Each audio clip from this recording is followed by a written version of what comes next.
महाराणा प्रताप ने हल्दी घाटी में हार मानी थी। देश का सबसे पावरफुल बादशाह एक हारे हुए राजा को 20 साल तक पकड़ नहीं सका। ऐसा क्यों? Haldighati was not a defeat. In fact, it was a very resounding defeat जो राजपूत ने मुगल एडवांस को दी थी। वो एक तरीके से मेवाड़ फोर्सेस की विक्ट्री थी।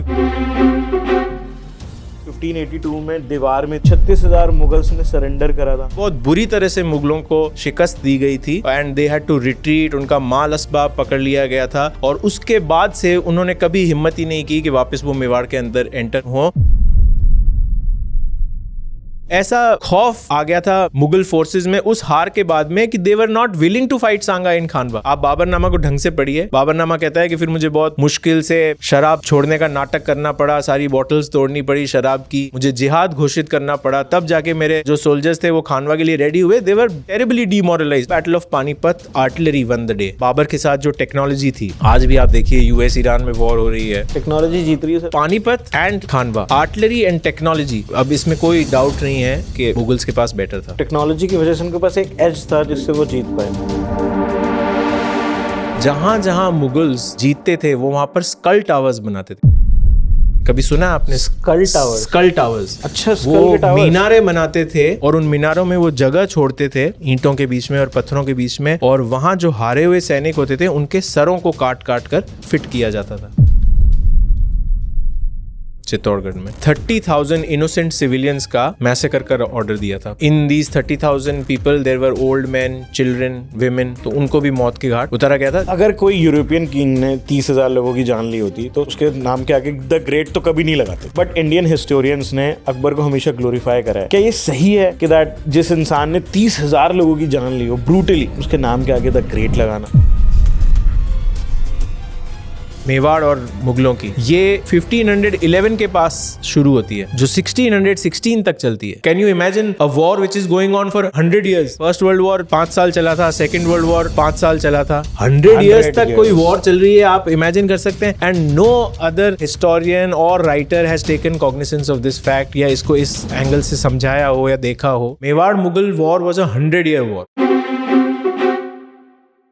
जहां जहां इस्लाम गया वहां की जो मूल संस्कृति थी उसका सर्वनाश हो गया। इजिप्ट में देखिए, आप ईरान में देखिए, इंडिया जम्बू द्वीप, ये एक ओनली एक जगह थी जहां पर अनटोल्ड ब्रूटैलिटी जो हमारे लोगों ने सही, अनटोल्ड स्ट्रगल हमारे लोगों ने सहा अक्रॉस द कास्ट्स, उसके बावजूद भी हमने हमारे धर्म की रक्षा की। बहुत बड़ी एक हमारी शॉर्टकमिंग इंडियन हिस्ट्री की ये है कि हम बस दिल्ली से देख रहे हैं इंडिया के इतिहास। बहुत सारे राजपूत जो रूलर्स थे वो बहुत ग्लोरीफाई हैं, जैसे महाराणा प्रताप और भी लोग हैं। बट राणा सांगा की बात सर कम क्यों होती है? मैं आपको ये जरूर बता दूं कि Rana Sanga is not the only name. एक लंबी लिस्ट है इंडिया की हिस्ट्री में। राजपूत राजाज, राजपूत किंग्स तो हैं, अदर कम्युनिटीज के भी कुछ बहुत ही heroic defenders, heroic fighters, heroic kings हुए हैं जिनको हिस्ट्री में मेन स्ट्रीम में उतनी जगह नहीं मिली जितनी मिलनी चाहिए। तो उनकी सर वीकनेस क्या थी कि दैट ये लोग हार गए? क्योंकि राणा सांगा वो तो very powerful king. You no,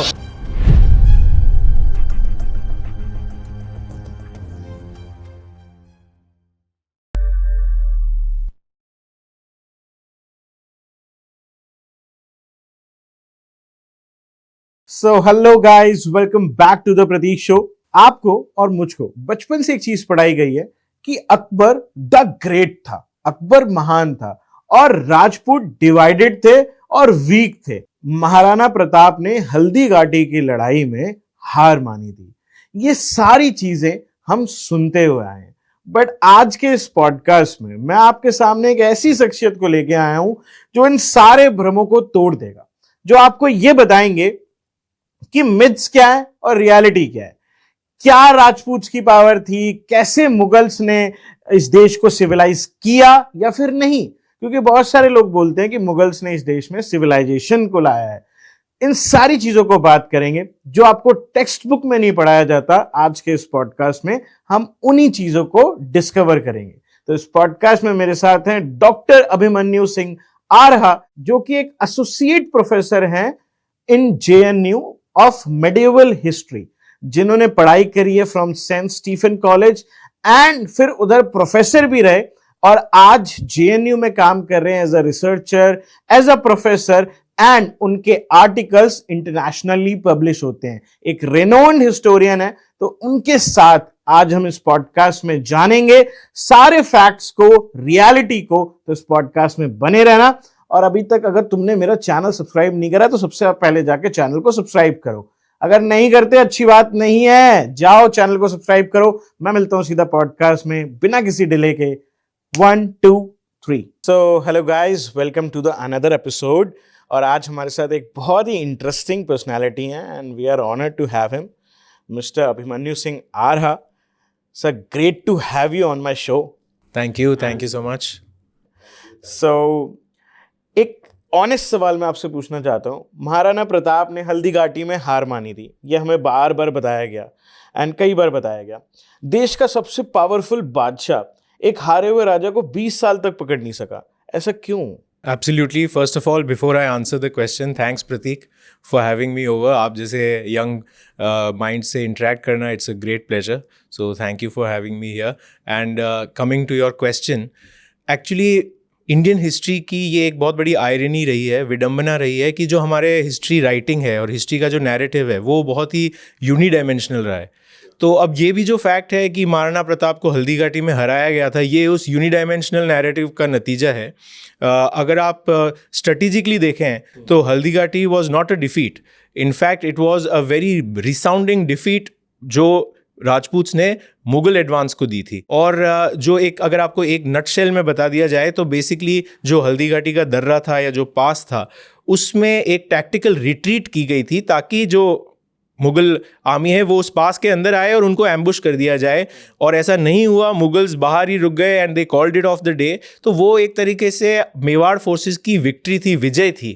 but again, जैसा कि मैंने आपको कहा, हिस्ट्री को इस तरीके से लिखा गया कि हल्दी घाटी को एक मेवाड़ी डिफीट के रूप में, मेवाड़ किंगडम के डिफीट के रूप में उसको बताया जाता है। This was not the case. Okay, अच्छा सर, जब उनकी लड़ाई हुई थी तो जो महाराणा प्रताप थे और जो अकबर था, उनकी आर्मी में डिफरेंस कितना था? अलग अलग इसके डिस्क्रिप्शंस मिलते हैं, अलग अलग डिस्काउंट, अलग अलग जो अमाउंट्स हैं न्यूमेरिकली बताया जाता है। बट मोटा मोटा ये देखा जाता है कि जो मेवाड़ फोर्सेस थी वो 3000 to 6000 के बीच में थी, और जो मुगल आर्मी थी वो बहुत ज़्यादा हेविली आउटनंबर्ड थी and that was somewhere between 20,000 to 40,000, अलग अलग एस्टिमेट्स के हिसाब से। अच्छा सर, कहते हैं कि दैट असल जीत 1582 में दीवार में थी, जहाँ पे 36,000 मुगल्स ने सरेंडर करा था। एब्सोल्युटली, ये आई एम सो ग्लैड कि आपने ये क्वेश्चन पूछा है। हम हल्दी घाटी को इतना ज़्यादा डिस्कस करते हैं और पूरा जो महाराणा प्रताप और अकबर का जो कॉन्फ्रंटेशन है, जो very very long period of struggle, उसको हल्दी घाटी पर ही फोकस कर देते हैं। We don't talk about Dewair. जो दिवेर का युद्ध हुआ था 1582 में, उसमें तो कोई डिबेट नहीं है, उसमें तो बहुत ही रिसाउंडिंग विक्ट्री हुई थी, बहुत बुरी तरह से मुगलों को शिकस्त दी गई थी and they had to retreat, उनका माल असबाब पकड़ लिया गया था। और उसके बाद से उन्होंने कभी हिम्मत ही नहीं की कि वापस वो मेवाड़ के अंदर एंटर हो। ये अजमेर और नाथद्वारा के बीच में ये एक जगह पड़ती है दिवेर, वहाँ पे एक बहुत ही ब्यूटीफुल सा मॉन्यूमेंट भी बनाया था कुछ सालों पहले इंडियन गवर्नमेंट ने to commemorate that victory and to build a public memory of Maharana Pratap. तो उस जगह बहुत ही बुरी तरह से मुगलों को हराया गया था। अच्छा सर, कुछ बताइए उस वॉरफेयर ऑफ दिवेर के बारे में, क्या लड़ाई हुई थी, कैसे हुई? एज ए हिस्टोरियन मैं हमेशा ये कहता हूँ मेरे स्टूडेंट्स को और रिसर्चर्स को कि दिवेर पे तो बहुत अच्छे से काम होना चाहिए, रिसर्च होनी चाहिए, because it was a strategic master stroke, not just for one reason, अलग अलग कारणों की वजह से उसको समझना चाहिए। सबसे पहले जो आता है वो आता है टेरेन। अगर आप दिवेर को देखेंगे तो ये एक माउंटेनस ट्रैक्ट है, उसके एक साइड पे प्लेन्स हैं और एक तरफ से जो आपका अरावली पूरा माउंटेन रेंज है वो शुरू होता है। तो उस पर्टिकुलर जगह को इसीलिए चूज़ किया गया कि जो गुरिल्ला टैक्टिक्स हैं और अलग अलग तरीके की जो व्यू रचना करके युद्ध लड़ा जाएगा, उन सब युद्ध रचनाओं के लिए ऑप्टिमम जगह थी। तो स्ट्रेटेजिकली, जोग्राफिकली, इकोलॉजिकली आप देखें तो वो बिल्कुल सेलेक्ट स्पॉट था।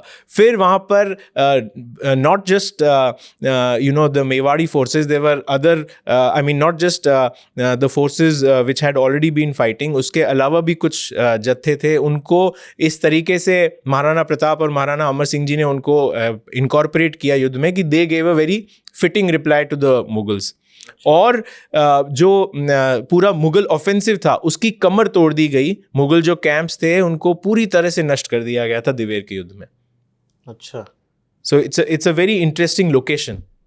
और ये मतलब इंटरेस्टिंग बात तो ये है कि सर लोग सब हल्दी घाटी की बात करते हैं, बट 36,000 मुगल्स ने सरेंडर करा था, एंड बोलते हैं कि दैट 4:1 का रेशियो था आर्मी के साइज का। बिल्कुल, दिवेर के युद्ध में भी जो मुगल फोर्सेस थी वो बहुत ज़्यादा थी। और आपको पता ही है, they had artillery right from the battle of Khanwa से लेके बाकी भी जो सारी बैटल्स हुई, मुगल सक्सेस के पीछे एक बहुत बड़ा कारण था उनकी आर्टिलरी। बट लोकेशन और वो जो टेरेन का जो बेनिफिट था वो मेवाड़ फोर्सेस के साथ था, और उन्होंने इतनी फेरोसिटी के साथ, इतना जोश और इतने जज्बे के साथ युद्ध किया कि कम होने के बावजूद they won the day. Sir Rajput empire actual में कितना बड़ा था? बिकॉज हम जब राजपूत एम्पायर की बात करते हैं तो जनरली लोगों के दिमाग में सबसे पहले राजस्थान आता है कि राजस्थान में उनका कब्जा था, राजस्थान पे वो राज करते थे, बट एक्चुअली जियोग्राफिकली कितना बड़ा था? एक्चुअली इसमें दो तीन बातें हैं कि जब हम मुगल एम्पायर की बात करें तो उस स्केल पे एक पैन इंडियन लेवल पर तो राजपूत एम्पायर कभी नहीं था, but there were many kingdoms, Rajput dynasties which ruled over massive areas, and there were points of time history में where they were almost operating as empires. जैसे हम बहुत अगर साल पहले चलें तो 9th 10th century AD में इंडिया में 3 important empires ही कहेंगे, Gurjara Pratihara empire, the Rashtrakuta empire and the Pala empire. Palas Bengal में थे, राष्ट्रकूटास डेक्कन और साउथ इंडिया में थे, और Gurjara Pratihara empire were all over the north western India. तो ये इनको हम एम्पायर्स कह सकते हैं, क्योंकि what is the definition of an empire? Empire वो होता है जिनके अंडर में कई सारे किंगडम्स होते हैं, वो किंगडम्स उनकी गुलामी कबूल कर लेते हैं, उनकी सॉवरेनिटी को एक्सेप्ट कर लेते हैं, and they act as vassals, मतलब उनके नोबल्स या सेकंड रेट पावर स्ट्रक्चर में वो एक्सेप्ट कर लेते हैं। तो गुर्जर प्रतिहार एम्पायर, राष्ट्रकूटास की अगर आप बात करो, इनके अंडर छोटे छोटे बहुत सारे फ्यूडेटरीज थे, वैसल्स थे, छोटे से किंगडम्स थे। इन्होंने कई छोटी छोटी पॉलिटिकल एंटिटीज़ को हरा कर अपना जो दबदबा था और अपनी जो सॉवरेनिटी थी वो एस्टैब्लिश कर दी थी। या अगर आप 16th सेंचुरी की बात करें और महाराणा सांगा की बात करें, तो महाराणा सांगा खानवा के युद्ध से जस्ट पहले, अगर आप पूरे इंडियन पॉलिटिक्स की बात करें तो Mewar was the most important kingdom all over India at that time, and it was almost very close to establishing itself as a pan Indian empire. Gujarat की सल्तनत हो गई, मालवा की सल्तनत हो गई और दिल्ली की सल्तनत, इन तीनों को एट द सेम टाइम वो डिफीट करके वो नॉर्थन इंडिया का सबसे बड़ा पॉलिटिकल एम्पायर या सबसे इम्पोर्टेंट पॉलिटिकल फोर्स बन चुका था। अच्छा, उस समय सबसे बड़ा? Absolutely, absolutely. इसमें सर जो मैंने पढ़ा दैट 1521 में एम्पायर मांडू से लेकर इंडस रिवर तक और बयाना आगरा बेल्ट तक था। बिल्कुल बिल्कुल। तो I think they were also कि दैट वो दिल्ली तक पहुंचने वाले थे। एब्सोल्युटली। और आप महाराणा सांगा की हिस्ट्री को उठाकर देखिए, इनफैक्ट आप कुंभा, महाराणा कुंभा जो सांगा के 2 जनरेशन प्रेडिसेसर थे, वहाँ से लेके सांगा तक देखिए, और स्पेसिफिकली अगर सांगा के टाइम में आप देख रहे हैं तो मेवाड़ फोर्सेस ने गुजरात की सल्तनत को युद्धों में हराया, मालवा की सल्तनत को बहुत बुरी तरह से हराया, और दिल्ली सल्तनत जो थी, बैटल ऑफ खतौली एक हुई थी, उसमें इब्राहिम लोदी जो दिल्ली का सुल्तान था, आपके यहाँ दिल्ली में जो बैठा था, उसको बहुत बुरी तरह से उसको मुंह की खानी पड़ी हुई थी, and the Delhi Sultanate was given a massive blow by the Rajput. And Rana Sanga इतने अनहर्ड नेम क्यों हैं इन द हिस्ट्री? बिकॉज बहुत सारे राजपूत जो रूलर्स थे वो बहुत ग्लोरीफाई हैं, जैसे महाराणा प्रताप और भी लोग हैं, बट राणा सांगा की बात सर कम क्यों होती है? एक्चुअली अब आप मेरा मुंह खुलवा ही रहे हैं तो मैं आपको ये ज़रूर बता दूं कि Rana Sanga is not the only name. एक लंबी फहरिस्त है, एक लंबी लिस्ट है इंडिया की हिस्ट्री में। राजपूत राजाज, राजपूत किंग्स तो हैं, अदर कम्युनिटीज़ के भी कुछ बहुत ही heroic defenders, heroic fighters, heroic kings हुए हैं जिनको हिस्ट्री में मेन स्ट्रीम में उतनी जगह नहीं मिली जितनी मिलनी चाहिए। राणा सांगा का आप एग्जाम्पल ले लीजिए, महाराणा कुंभा, हम महाराणा कुंभा के बारे में जानते ही नहीं है। आई एम श्योर दिल्ली में बहुत कम लोग नाम भी सुना होगा कि ऐसे नाम के किंग हुए थे। मैंने तो सर 2 दिन पहले सुना। हाँ, कुंभलगढ़, आप बहुत दिल्ली के लोग कुंभलगढ़ घूमने जाते हैं। He is the person who made the fort of Kumbhalgarh, जिसको एक ह्यूमन मार्वल कहा जाता है। So he was that builder, he was a great imperialist, उन्होंने मेवाड़ की धाक again all over north Indian politics बनाई. He was a great builder, he was a musician. उन्होंने अपने रूल के अंदर अलग अलग टेक्स्ट्स और अलग अलग साइंटिफिक थिंकर्स को कमीशन किया ग्रंथ लिखने के लिए. एंड उन्होंने खुद ने एक ग्रंथ लिखा म्यूज़िक के ऊपर. तो ऐसी तो बहुत लंबी लिस्ट है जहाँ और यहाँ अगर हम थोड़ा सा राजस्थान के अलावा भी एरियाज़ की बात करें तो गुजरात, छत्तीसगढ़, द अहोम्स इन असम, बहुत लंबी लिस्ट है ऐसे सन्स ऑफ द सॉइल्स की, ऐसे किंग्स की जिन्होंने बहुत अनपैरेलल्ड कंट्रीब्यूशन दिया है इंडियन सिविलाइजेशनल हिस्ट्री में, but we don't know much about them. Baburnama में बाबर ने भी राणा सांगा को बोला हिंदुओं का सबसे बड़ा राजा. ऐसा क्यों sir? Because like I said, right from the Deccan Plateau till आप हिमाचल देख लीजिए और पंजाब से लेके आप सेंट्रल इंडिया तक देख लीजिए, उस समय मेवाड़ ने अपनी जियो पॉलिटिक्स को इतना स्मार्टली और एस्ट्यूटली कंट्रोल किया था. और जिस तरीके से they were moving forward, they were the most important power to reckon with.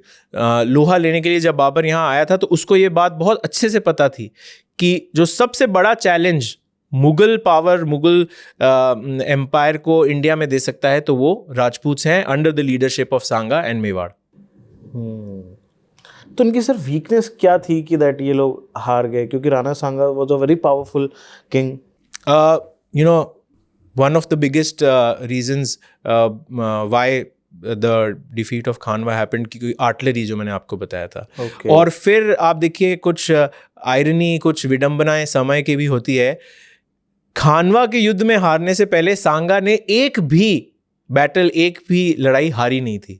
उनका इतना लंबा ग्लोरियस रेन रहा. अनफॉर्चुनेटली वो खानवा में हारे और उस हार के बाद भी he didn't die in the battlefield, वो शहीद नहीं हुए थे. तो वो तो स्ट्रगल को कैरी फॉरवर्ड करना चाह रहे थे बट उनके नोबल्स ने उनको नहीं करने दिया. तो बस एक खानवा की जो लड़ाई हुई थी वो एक इतनी कैटास्ट्रोफिक डिफीट थी कि उसने इतिहास की दिशा मोड़ दी. तो उससे पहले वो कोई लड़ाई नहीं हारे थे. अब अगर हम खानवा की बात करें तो लाइक आई सेड, एक बड़ा रीज़न उनकी डिफीट का था artillery.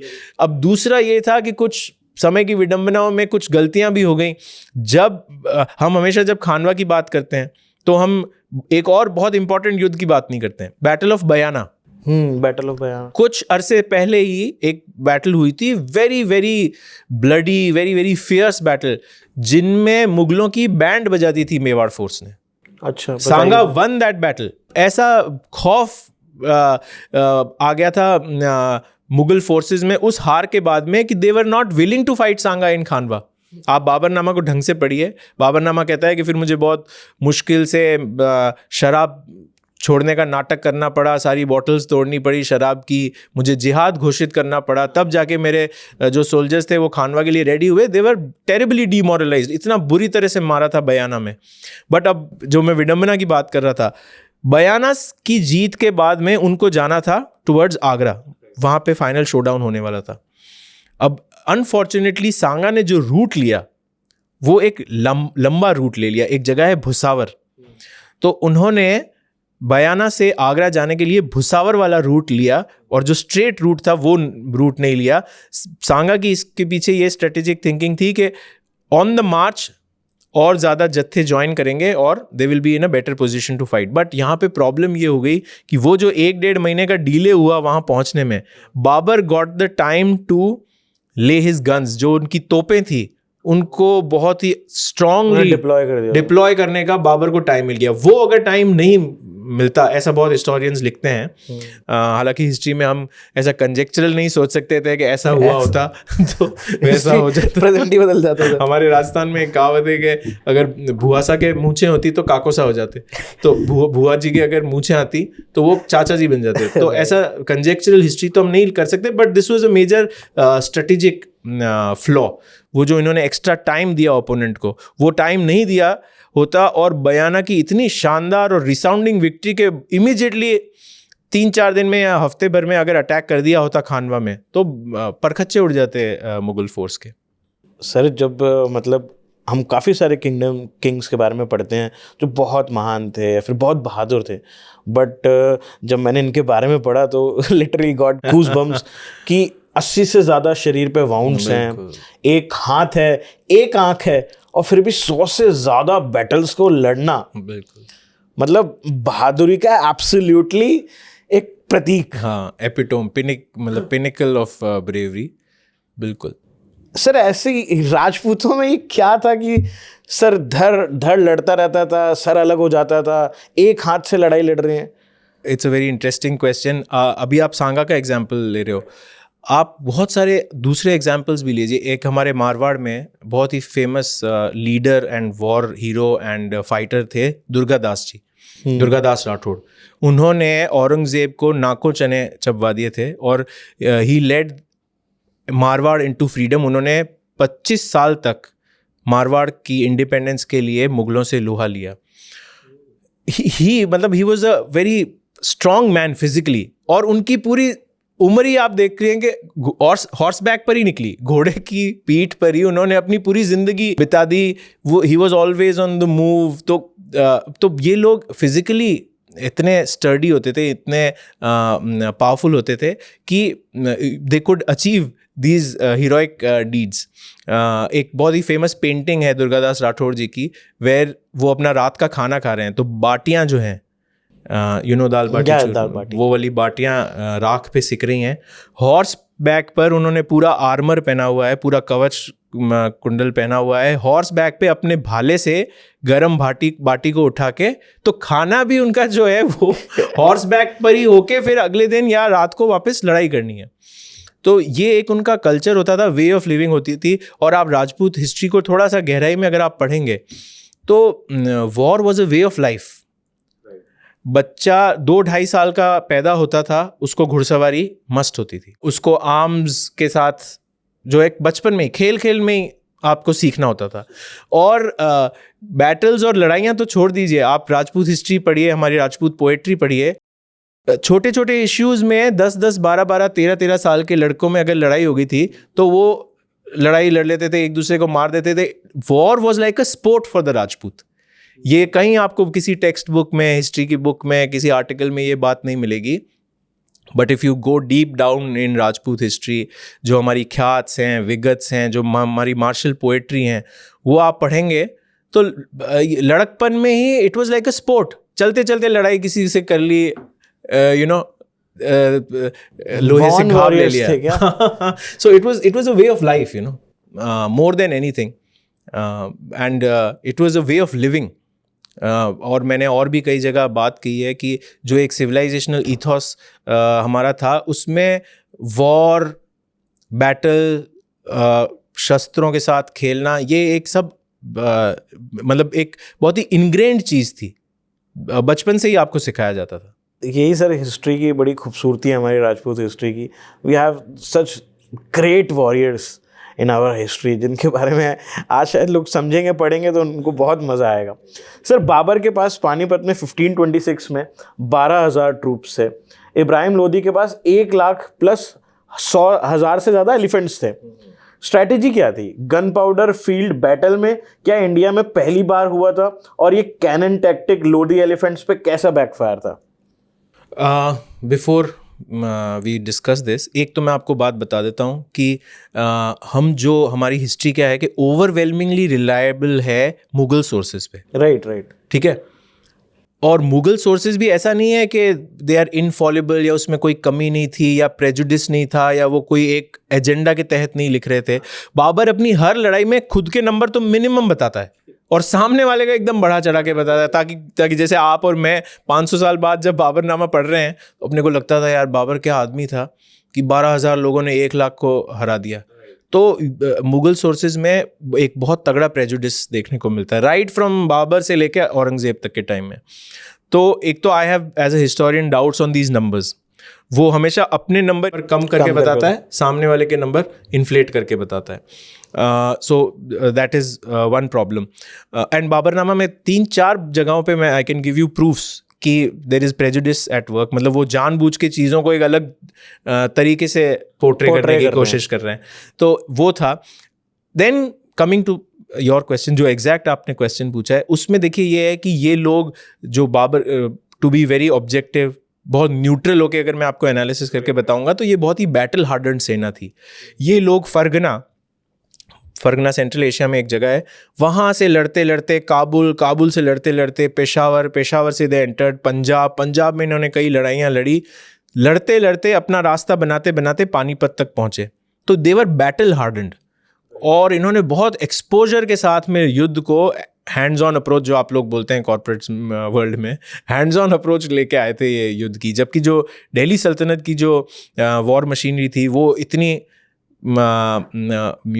It was not so much overhauled, और इतना ज़्यादा बैटल हार्डन नहीं थे वो, और प्लेन से आए थे ये, तो थोड़ा सा वहाँ पे एक डिफरेंस था। And even in the battle of Panipat artillery won the day. जो बाबर के साथ जो टेक्नोलॉजी थी, आज भी आप देखिए यूएस ईरान में वॉर हो रही है, टेक्नोलॉजी जीत रही है सर। हमने मई में ऑपरेशन सिंदूर किया था। Technology gives you an edge. Similarly battle of Panipat में जो बाबर ने आर्टिलरी को डिप्लॉय किया था, रूमी खान एक बहुत ही फेमस टर्क तोपची था, आर्टिलरी मैन था उसके सर्विस में। ही वॉज अ मास्टर गनर, कैसे तोप को ढालना चाहिए, तोप के गोले कैसे बनने चाहिए, उनकी रेंज क्या होगी, पूरी टेक्निकल नॉलेज। हाँ, जैसे खानवा की बैटल में भी अभी मैंने आपको थोड़ा बताया था कि सांगा पहुंचने में लेट हो गए थे। राइट। तो वो जो 1.5 महीना बाबर को मिला था, तो उसने एक वॉर स्पेशली आर्टिलरी की एक उसने पद्धति डिप्लॉय किया था, उसको तुलगनुमा बोलते थे। अच्छा। तो उसने क्या किया कि अपनी तोपों को युद्ध का मैदान डिसाइड किया, युद्ध के मैदान की एक साइड में अपने तोपों को बहुत ही फर्मली एंट्रेंच किया। अच्छा। गड्ढे खोद के उनको इस तरीके से डिप्लॉय किया गया कि उनकी जो मारक क्षमता है वो मैक्सिमम हो, और एक तोप को दूसरे तोप को चेन से जोड़ दिया।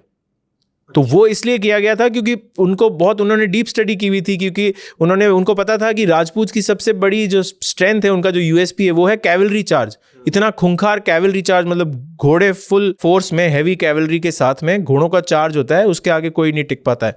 तो उस कैवलरी चार्ज को पूरी तरह से नलीफाई करने के लिए, या उस इम्पैक्ट को कम करने के लिए उन्होंने ये तुलगनुमा में चेन्स को जोड़ दिया।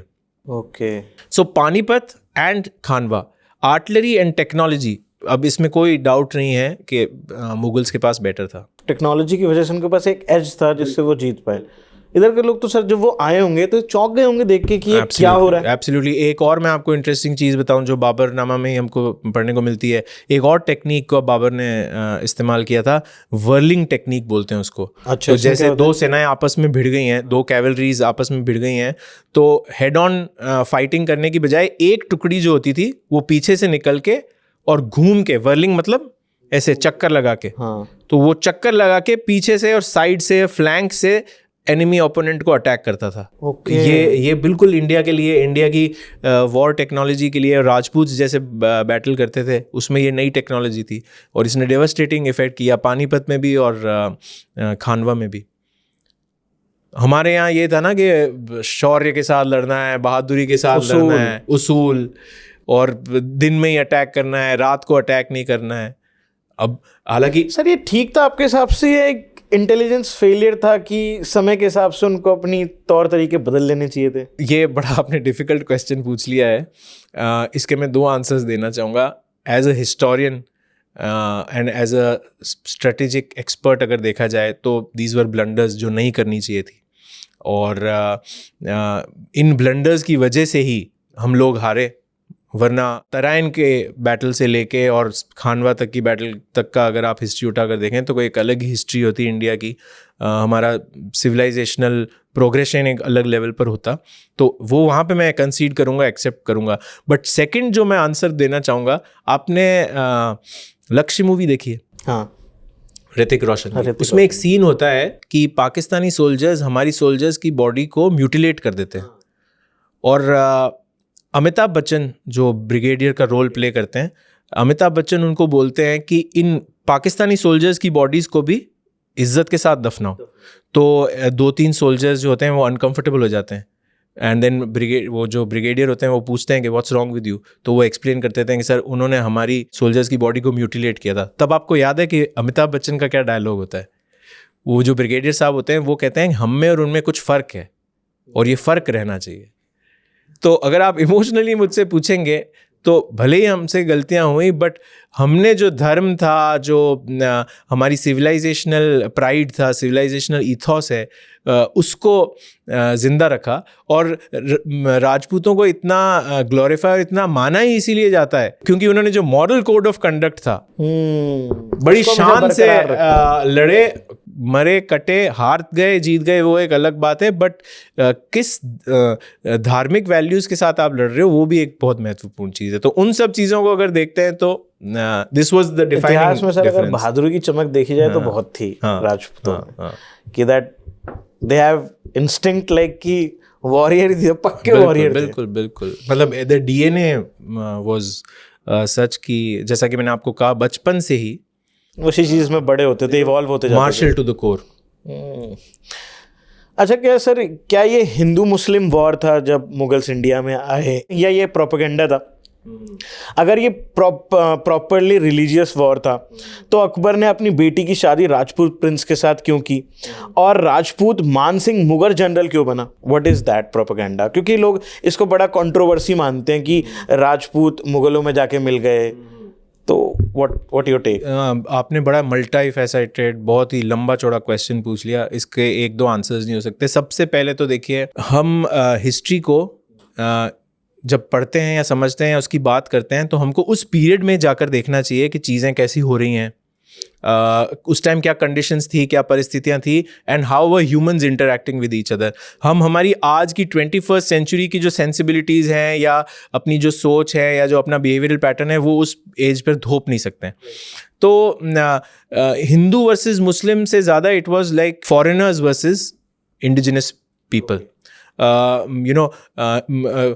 But if you look at Babar's forces, तो उन्होंने तो जिहाद की घोषणा कर दी थी, बट हमारे यहाँ इतना, क्योंकि Hindu way of living, Hindu civilization में इतनी कट्टरता या इतनी यू नो बिगट्री या रिलीजियस इंटॉलरेंस नहीं होता है, तो हम ज़्यादा you know in terms of our thinking, our intellectual capacities, we were more accommodative. But वो जो लोग थे और वो जो आ रहे थे, वो दे वर मोर डेस्परेट। उन्होंने उसको रिलीजियस एंगल से भी देखा, उन्होंने अपनी रिलीजियस ज़ील को कनेक्ट करके अपने पॉलिटिकल प्रोपेगेंडा के साथ ऐड किया। बट अब ये लोग, ये इस चीज़ को बहुत ज़्यादा शुगर कोट करके बताया जाता है, तो वो भी कंडीशन नहीं थी। मतलब टोटली रिलीजियस फैक्टर भी नहीं था कि उसकी वजह से वो सब। बट रिलीजियस फैक्टर को आप नेगेट भी नहीं कर सकते हैं just to sound very sugar coated and politically correct. एक रीजन भी फैक्टर था, and they were foreigners. Babur and Mughals were foreigners. बहुत लोग इसको शुगर कोट करते हैं और कहते हैं कि मुगल्स यहीं के थे, यहाँ से तो नहीं थे ना, वो सेंट्रल एशिया से आ रहे थे, so they were foreigners. Babur is from Uzbekistan. Yes, वो उज्बेकिस्तान से इन्वेड करता हुआ इंडिया आया था। उज्बेकिस्तानी, जो इनका जो पेरेंटल जगह थी उसको फरगना एक जगह का नाम है, वो तुर्कमेनिस्तान में आता है। In fact to be very precise Kyrgyzstan में आता है। तो कश्मीर से ऊपर जो सेंट्रल एशियन कंट्रीज हैं, किर्गिस्तान और तुर्कमेनिस्तान, इस एरिया से वो ऐसे घूम के, and he first came to Afghanistan और फिर इंडिया में एंटर हुआ। और फिर इंडिया में एंटर हुआ मुगल्स। हाँ जी सर, लेकिन औरंगजेब के टाइम क्लियरली रिलीजियस डायमेंशन था, टेम्पल, जिज़्या। क्या ये प्रूफ करता है कि मुगल पॉलिसी यूनिफॉर्म थी और हर एम्परर का अपना एजेंडा था? एब्सोल्युटली। औरंगजेब के आप हिस्ट्री को उठाकर देखिए, ही वॉज रिलीजियस फैनेटिक, और कितना भी कुछ सेट ऑफ हिस्टोरियंस एपोलोजेटिक साउंड करें और औरंगजेब को ऐसे पोर्ट्रे करते हैं कि नहीं नहीं, ही was a very you know secular person and he was just focused on expansion of the empire, ऐसा कुछ नहीं था। he was religious fanatic, he was religious bigot, और उनकी जो state policies थी ये बार बार उसमें there are proofs। Jizya tax था, of course जजिया टैक्स। उनके अलावा इन्होंने इतने मंदिरों को तोड़ा, मंदिरों को तोड़ कर मस्जिदें बनवाई। so there are hundreds of proofs to show that it was a conscious policy। और because of Aurangzeb and his policies, आप देखिए just after his death there were rebellions और revolts पूरे नॉर्थ इंडिया में, साउथ इंडिया में, डेक्कन में। और आप इतनी ग्लोरियस हिस्ट्री है।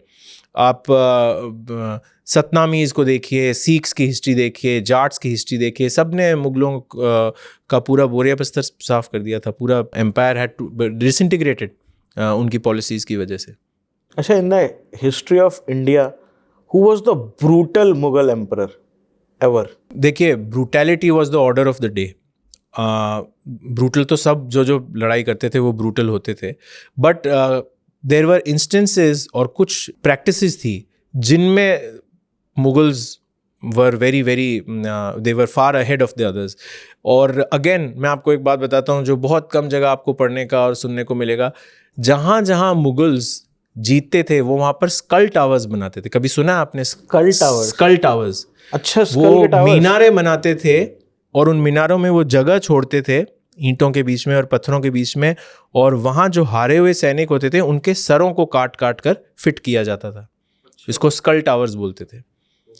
और खानवा के बैटल के बाद में अलग अलग आप मुगल एक्सपेडिशंस देखिए। एक बार जब एम्पायर एस्टैब्लिश हो गया तो फिर भी पूरे इंडिया में, कभी यूपी में, कभी मध्य प्रदेश में उनके एम्पायर, कभी पंजाब में उनके एम्पायर को चुनौती देने के लिए रिबेलियंस होते थे, रिवोल्ट्स होते थे। राइट।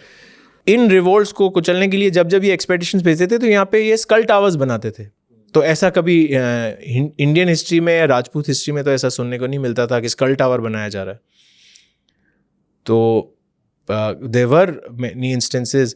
और जहाँ तक पॉलिसी की बात आती है तो औरंगज़ेब के टाइम में आप देखेंगे कि सबसे ज़्यादा डिसरप्शन हमको देखने को मिलता है। एक मैं आपको बड़ा दिलचस्प सा प्रूफ देता हूँ कि ऐसा कहा जाता है कि औरंगज़ेब ने मंदिरों को तोड़वाने का कभी ब्लैंकेट ऑर्डर नहीं दिया या एन मास मंदिरों को नहीं तोड़वाया। राइट। जब दुर्गादास राठौड़ और औरंगज़ेब के बीच में मारवाड़ की इंडिपेंडेंस को लेके बहुत लंबा सिविल वॉर चल रहा था, तब हमको कई बार ऐसे इंस्टेंसेस देखने को मिलते हैं जब मुगल आर्मी ने ब्लैंकेट ऑर्डर्स में मंदिरों को तोड़ा है। मेरा जो अपना गांव है वो पाली डिस्ट्रिक्ट में आता है और हमारा जो गढ़ है उसके पास से मुगल आर्मी मूव कर रही थी। उन्होंने गढ़ के बाहर जो तालाब के पास में जो मंदिर थे, उन्होंने they wanted to destroy all the temples. जो हमारे गढ़ के अंदर के जो मंदिर थे उनकी हमने हिफाजत कर ली क्योंकि न्यूमेरिकली बहुत ज़्यादा कम थे और पूरी army was on the March. But unfortunately उन्होंने जाते जाते हमारे जो तालाब पर जो मंदिर बने हुए थे, जो देवल बने हुए थे, जो छतरियाँ थी, उन सब की मूर्तियों को खंडित करते हुए सेना आगे बढ़ी। So this is just one small example. I can give you hundreds of such examples. तो religious fanatism was there and मंदिरों को तोड़ने के कई बार हमको ऐसे प्रूफ मिलते हैं कि ब्लैंकेट ऑर्डर्स थे कि मूर्तियों को खंडित किया जाए, मंदिरों को। हमारे हिंदुइज्म में क्या होता है, एक मान्यता होती है कि जैसे ही कोई मूर्ति खंडित हो जाती है तो फिर हम उसकी पूजा नहीं करते। कभी घर में भी आप देखते होंगे, एक बार बचपन में खेलते खेलते मुझसे एक मूर्ति खंडित हो गई थी तो उसको हम पूजा से निकाल के साइड में रख देते हैं। उसको उसका अनादर भी नहीं करते हैं बट उसको फिर पूजा भी नहीं करते हैं। तो मूर्तियों को खंडित ही ऐसे कर दिया जाता था ताकि पूजा नाक काट दी, कुछ उसको म्यूटिलेट कर दिया कि पूजा नहीं हो। तो ये औरंगजेब के टाइम में हुआ है। ये मैंने आपको मेरे गांव का एग्जांपल दिया, ऐसे मैं कई आपको एग्जांपल्स दे सकता हूँ सर। बट मैं जो आप अगर प्रीवियस क्वेश्चन पे जाएं, इतना सब कुछ होता था but why Rajput help Mughals, like मान सिंह उनके जनरल थे अकबर के, तो व्हाई? बिल्कुल, these are questions of political expediency जो आपको प्रैक्टिकलिटी, अगर आप इजी वर्ड्स में देखें, before the battle of Khanwa, या एक और इम्पॉर्टेंट डेट है हमारे इस पूरे डिस्कशन में, 1568 में क्या हुआ था कि अकबर हैड अटैक चित्तौड़गढ़ और चित्तौड़गढ़ को पूरी तरह से नष्ट करके this was like breaking the backbone of Mewar kingdom, और उन्होंने चित्तौड़ को ऑक्यूपाई कर लिया था। तो 1568 से पहले और 1527 खानवा से पहले आप देखेंगे कि जो सबसे पावरफुल राजपूत पॉलिटिकल फॉर्मेशन थी दैट वाज मेवाड़। ओके। और ये जो कछावास थे दे वर न्यूमेरिकली लेस इन नंबर, उनका जो एरिया था, एरिया ऑफ डोमिनेंस था, वो कम था। So they were lesser power as compare to Mewar. और जब इतना पॉलिटिकल टर्मोइल होने लगा मुगल्स के आने के बाद, so they were suffering from a few vulnerabilities. और मेवात एक जगह है, मेवात का जो मुगल गवर्नर था शरफुद्दीन, उनकी और कछवास की आपस में काफ़ी लड़ाई हो रही थी। So they entered into some sort of a strategic alliance with Akbar and the Mughals to safeguard their principality. और ये एक alliance था, it was not a full submission. और अगेन ये पूरा जो पॉलिटिकल घटनाक्रम है, it just boils down to one fact कि उन्होंने अपनी बेटी दे दी शादी में. तो वो ऐसा नहीं है. अगेन जैसा मैंने आपको थोड़ी देर पहले बताया, उस समय की परिस्थितियाँ, उस समय का जो जीवन शैली होती थी वो एक अलग तरीके से होता था. जो हारा हुआ या वैंक्विश्ड किंगडम होता था, वो to put an end to long years of fighting, वो अपनी बेटी की शादी अपने से सुपीरियर, अपने से मोर पावरफुल किंगडम में करवाते थे. वो ये विद इन द राजपूत्स भी होता था. सो इस नज़रिए में वो शादी हुई थी. बट सर रिलीजियस डिफरेंसेस भी थे, एंड एक उनको तो एक चीज़ ये पता ही थी कि हमारे दुश्मनी है, इनसे हमारी कभी बनेगी तो है नहीं, तो फिर भी उन्होंने अलायंस करे. ऐसी क्या मजबूरी थी कि दैट ये अलायंस हुई? नहीं, वो इसलिए अलायंस हुआ क्योंकि आप देखिए, जैसा कि मैंने कहा, it was not a formal submission, it was a mutual alliance. आप आगे की मुगल हिस्ट्री उठाकर देखेंगे तो आपको पता चलेगा कि जितने भी कछावा जनरल्स हुए थे, मान सिंह, भगवंत दास, राम सिंह, इन्होंने मुगल एक्सपेंशन में भी बहुत बड़ा रोल प्ले किया था. तो ऐसा नहीं था कि इस अलायंस की वजह से या इस मैट्रिमोनियल अलायंस की वजह से सिर्फ कछावास को फ़ायदा हो रहा था, मुगल्स को भी इसका बहुत फ़ायदा हो रहा था. और आप मुगल हिस्ट्री, अकबरनामा, जहांगीरनामा, पादशाहनामा जो शाहजहाँ के टाइम में लिखा गया है, उस टाइम आप देखिए राजपूत्स इतने वफादार and their honour towards women was so high कि कई बार मुगल्स अपनी रॉयल लेडीज़ और अपने जो ख़ानदान की लेडीज़ और हैरम थी, उनकी भी जो सिक्योरिटी या उनकी जो वेलबींग होती थी, वो इन राजपूत कछावास के हाथ में छोड़ के अलग अलग कैंपेन्स में जाते थे. तो it was a very familial bond. बहुत ही कछावास और मुगल्स के बीच में एक बहुत ही फैमिली बॉन्ड जैसा बन चुका था. Because they know they are loyal. Of course they are loyal. Of course. Akbarnama में एक पैसेज है, आपको बड़ा दिलचस्प लगेगा जब आप उसको पढ़ते हैं. अकबर की मदर और अकबर की वाइफ्स एक बार आगरा से बुरहानपुर की तरफ जा रही थी, तो उनके कॉन्वॉय पर अटैक हो गया था, और जो कछावा राजपूत थे उनको बुला के अकबर की मदर ने ये कहा कि आपकी और हमारी जो आन है और जो इज्जत है वो एक है, इसलिए we expect you to protect us in this time of distress. और फिर ऑफ कोर्स बहुत ही हैंडसमली लड़ाई करके उन पूरी रॉयल लेडीज़ को हिफाजत से सही जगह पहुंचाया गया. These are human bonds which are formed over a period of time, and the Kachhwahas and the Mughals shared such a very delicate and a very important relationship. मतलब एक तरीके से फैमिलियर ही अलायंस थी. ओके सर, अगर बात करें राजपूत्स की और एक नाम ना आए तो बड़ा गलत होगा, पृथ्वीराज चौहान. सर पृथ्वीराज चौहान ने गौरी को फर्स्ट बैटल ऑफ टेरेन में 1191 में हराया था, सेकेंड 1992 में हारे थे. ये एलिमेंसी वाला नैरेटिव कि उन्होंने गौरी को बार बार माफ़ किया, कितनी हिस्टोरिकली करेक्ट एक्यूरेट है, और ये बाद का रोमांटिसाइजेशन है या फिर एक्चुअल प्रूफ्स हैं इसके? ये बात तो बिल्कुल क्लियर है कि जब 1191 में फर्स्ट बैटल ऑफ तराइन में हराया था मोहम्मद गोरी को, तो इनफैक्ट मोहम्मद गोरी को कैप्चर भी किया गया था, कुछ सोर्सेज तो ये बताते हैं, बट उसको छोड़ दिया गया था. तो जो लीनियंसी बढ़ती थी, ये तो एक फैक्ट है, और ये क्यों बढ़ती थी, किन वजहों से बढ़ती थी, इसमें बहुत लंबा डिस्कशन हो सकता है. बट ये एक बहुत ही मॉन्यूमेंटल फॉली थी, बहुत बड़ी गलती थी. अगर वो नहीं होते तो सेकेंड बैटल ऑफ तराइन भी नहीं होती. और क्योंकि फर्स्ट बैटल ऑफ तराइन में बहुत बुरी तरह से मोहम्मद गोरी को हराया था. और हम हमेशा तराइन के बैटल की बात करते हैं. 1191 से पहले 1178 में एक बहुत ही इंपॉर्टेंट बैटल हुई थी, बैटल ऑफ कासिंद्रा. हमारे राजस्थान में ही वो जगह है, सिरोही डिस्ट्रिक्ट में. वहां पर भी मोहम्मद गोरी को गुजरात आर्मी ने बहुत, मतलब मैं आपको डिस्क्राइब नहीं कर सकता कितना बुरी तरह हराया था. अच्छा. तो ये सारी बहुत स्ट्रेटेजिकली अगर आप देखी जाए तो बहुत बहुत बड़ी ब्लंडर्स थी, बहुत मॉन्यूमेंटल फॉलीज थी कि उनको समझ में नहीं आया कि ये कितना बड़ा खतरा बन सकता है. और जब 92 में तराइन में वापस जीता मोहम्मद गोरी, तो उसने ऐसी लीनियंसी नहीं बरती और उन्होंने पूरा जड़ से ही समाप्त कर दी पृथ्वीराज. वो तो लड़ी हराने के लिए रहा था. बिल्कुल, पृथ्वीराज चौहान को इन्होंने मौत के घाट उतार दिया. नहीं तो सर ये जो बताया जाता है कि उन्होंने उनको बार बार माफ़ करा, कई बोलते हैं 10-12 बार माफ़ कर दिया. नहीं, इतनी बार तो नहीं. जैसा कि मैंने अभी आपको बताया, 78 में उनकी एक बहुत बड़ी हार हुई थी मोहम्मद गोरी की, एंड 91 में उनको चेज नहीं किया था वापस पंजाब में, उनको जाने दिया था। तो बार बार तो नहीं, ये 2-3 इंसिडेंसेस थे।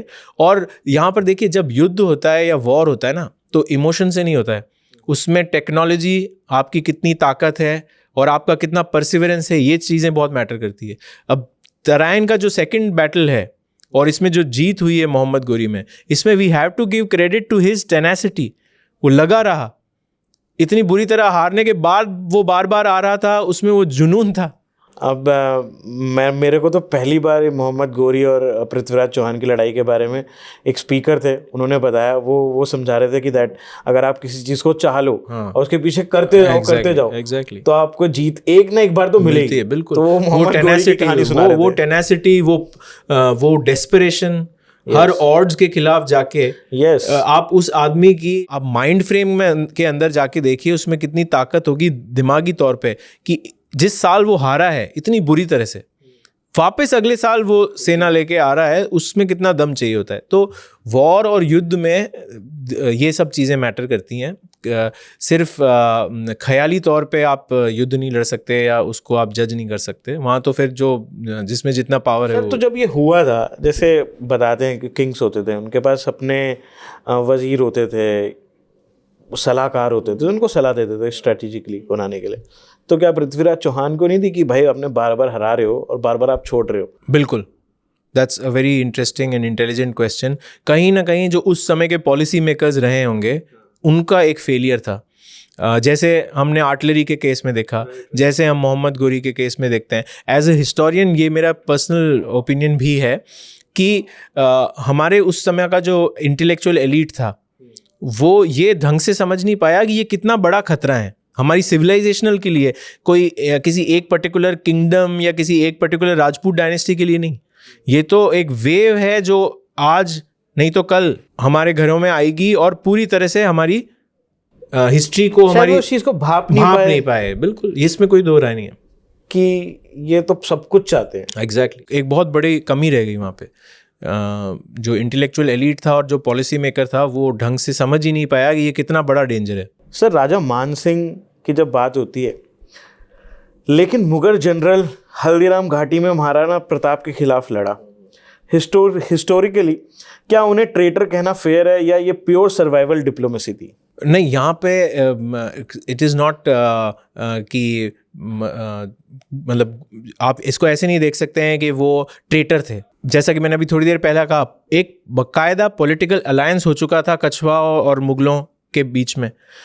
अब जब अलायंस हो चुका है और ऊपर से उनको ऑर्डर मिला है कि they have to lead the army against Mewar, तो वो नमक हरामी तो कर नहीं सकते हैं, उनका धर्म है वो चीज। पॉलिटिकल अलायंस हो गया ना। आप भाई उस समय जब हम 1550s और 60s की बात कर रहे हैं, ये एक ब्रह्म सत्य था, अनकंटेस्टेबल फैक्ट था कि आज की डेट में सबसे पावरफुल इंडिया में मुगल हैं।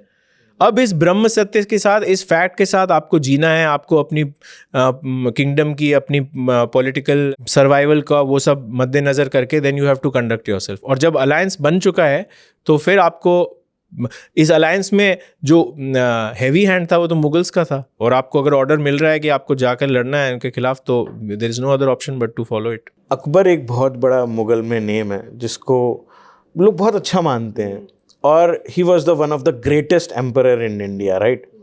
सर, अकबर ग्रेट क्यों है? क्यों ऐसा बताया जाता है दैट अकबर द ग्रेट? किसी और के नाम क्या है कि द ग्रेट क्यों नहीं लगा? वाई? अकबर भी परफेक्ट, जैसा एक परफेक्ट या एकदम जिसको कहते हैं कि यू नो वेरी बेनिफिलेंट रूलर, वैसा तो था नहीं। कहते थे सेकुलर सेंट था वो तो। हाँ, मतलब अगर आप लार्जली स्पीकिंग अगर बात करें तो उनकी पर्सनैलिटी में बहुत ऐसी कुछ क्वालिटीज़ थी which actually made him great, but he was not a perfect ruler. उन्होंने चित्तौड़गढ़ की, जो मैंने आपको डेट बताई 1568, जब उन्होंने चित्तौड़गढ़ का किला ले लिया था और जब वो अंदर एंटर होते हैं जीतने के बाद में, सो ही वॉज सो, मतलब इतना हैरेस्ड और परेशान थे वो पिछले 2 साल की लड़ाई से कि उन्होंने 30,000 इनोसेंट सिविलियंस का मैसेकर का ऑर्डर दिया था चित्तौड़गढ़ में। In these 30,000 people there were old man, children, women, तो उनको भी मौत की घाट उतारा गया था, जबकि वो बेलिजरेंट नहीं थे, युद्ध में पार्टिसिपेट नहीं कर रहे थे। तो Akbar was also not a perfect ruler, an example of you know a very kind and benevolent soul. But despite this, जब आप उनकी पूरी पर्सनैलिटी देखते हैं तो उनका एक बड़ा एक थिंकिंग माइंड था, और उन्होंने भारत की, इंडिया की जो सिविलाइजेशनल इथॉस थी, हमारी क्या मान्यताएं हैं, क्या बिहेवियरल पैटर्न्स हैं, उनको समझने की एक बड़ी जेन्युइन कोशिश की थी. And he was also more tolerant than other people of his religion end of his dynasty. He was far more tolerant than the others. And especially उनकी जो राजपूत पॉलिसी थी, और उनका जो बाद में दीन इलाही का भी जो उनका जो प्रोजेक्ट था, so he was more tolerant, more accommodative, more inclusive. इनकी वजह से उनको ग्रेट कहा जाता है. उन्होंने एम्पायर भी बनाया, और एम्पायर की फाउंडेशंस इतनी स्ट्रांग रखी इस इंक्लूसिविटी पे कि he has entered history as a great name. Okay. नहीं, बट सर अकबर को बहुत ही ज़्यादा रोमांटिसाइज करा जाता है इन द हिस्ट्री. तो मैं ये जानना चाहता हूँ, क्या इसके पीछे जिन्होंने हिस्ट्री लिखी, जो हिस्ट्री पढ़ाना चाहते थे, सुनाना चाहते थे, क्या उनका कोई पीआर स्टंट भी था कि दैट वो उसको ग्लोरीफाई करें अकबर को? बिकॉज हम अगर हिस्ट्री के बारे में पढ़ें, मैंने अपनी ज़िंदगी में हिस्ट्री पढ़ी बचपन में जब मेरे को पढ़ाई गई, तो उसमें मुगल्स के बारे में बहुत ज़्यादा लिखा था. बिल्कुल. और हमारे जो इंडिजिनियस किंग्स थे उनके बारे में बहुत कम है, बहुत कम राजाइन के बारे में पढ़ाया जाता है. ऐसा क्यों है कि दैट मुगल्स के लेके तरफ बहुत इंक्लाइन है सब चीज़ें? पहले तो जो आपने पीआर स्ट्रैटेजी का बोला वो बिल्कुल सही है. देखिए, अभी थोड़ी देर पहले मैंने आपको बताया था ना कि हमारी मेडिवल हिस्ट्री का बहुत ओवरवेलमिंग रिलायंस है सोर्सेज ऑफ दिल्ली सल्तनत और मुगल्स पे. अब जो अकबरनामा लिखा गया है या जो जहांगीरनामा लिखा गया है, उसमें नेचुरली जो बादशाह होगा उसको बहुत एक्सेसिवली ग्लोरीफाई करके बताया जाता है. छोटी छोटी एनेक्डोट्स उनकी लाइफ में से उठा कर बताया जाता है, और ये प्रूव करने की कोशिश करते हैं कि ये मतलब आम इंसान नहीं ये थे, ये तो बहुत डिवाइन लोग थे. इनमें सब कुछ. अबुल फजल एक बहुत ही फेमस कोर्टियर और कोर्ट हिस्टोरियन था अकबर के टाइम का. उसने तो अकबर के लिए वर्ड यूज़ किया है, इंसान ए कामिल, द परफेक्ट गाय.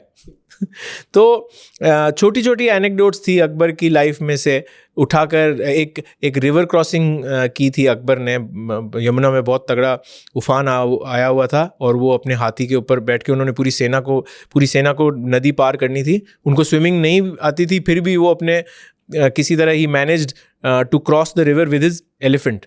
अच्छा. अब वो कोर्ट हिस्टोरियंस ने उसको इतना बढ़ा चढ़ा के बताया कि साहब ये देखिए, ये होती है बहादुरी, और तूफान में निकल गए, स्विमिंग भी नहीं आती थी, और इनको तो अल्लाह का हाथ इनके ऊपर है, और ये इंसान कामिल है, और फलाना और ढिमकाना. तो मुगल सोर्सेज में मुगल बादशाहों को, मुगल सेना को बिल्कुल पीआर स्ट्रैटेजी के तहत बहुत ग्लोरीफाई तो और बहुत वाइट वॉशिंग भी हुई है. अब भी अपने पास टाइम कम है, मैं आपको रिटन प्रूफ के साथ सारा समझा सकता हूं. जिन बैटल्स में मुगलों ने थप्पड़ खाए, हारे हैं, उनको पूरी तरह से वाइट वॉश कर दिया, और जिनमें वो जीते हैं उनको ऑफ कोर्स बहुत बड़ा चढ़ा के बताया गया है. हमारे राजस्थान का ये एक एग्जांपल देता हूं आपको. 1583 में एक दातानी करके एक बैटल ऑफ दातानी हुई थी. सिरोही डिस्ट्रिक्ट है हमारे राजस्थान में, साउथ राजस्थान में. उनमें सिरोही के किंग थे महाराव सुल्तान. उन्होंने मुगल आर्मी को, मतलब the Mughal army literally had to flee, बुरी तरह से हराया था. उस पूरी बैटल का जिक्र ही नहीं मिलेगा आपको अकबरनामा में या जो दूसरे सोर्सेज हैं अकबर के टाइम का, क्योंकि जहाँ हार हुई है वो कैसे बताएंगे? उसका डॉक्यूमेंट्री प्रूफ है उस बैटल का. कौन कौन उस बैटल में शहीद हुआ उसका भी डॉक्यूमेंट्री प्रूफ है. बट दैट बैटल हैज, इस पे मेरा एक आर्टिकल भी मैंने लिखा हुआ है. तो वो पूरा उसके ऊपर वाइट वॉशिंग भी होती थी.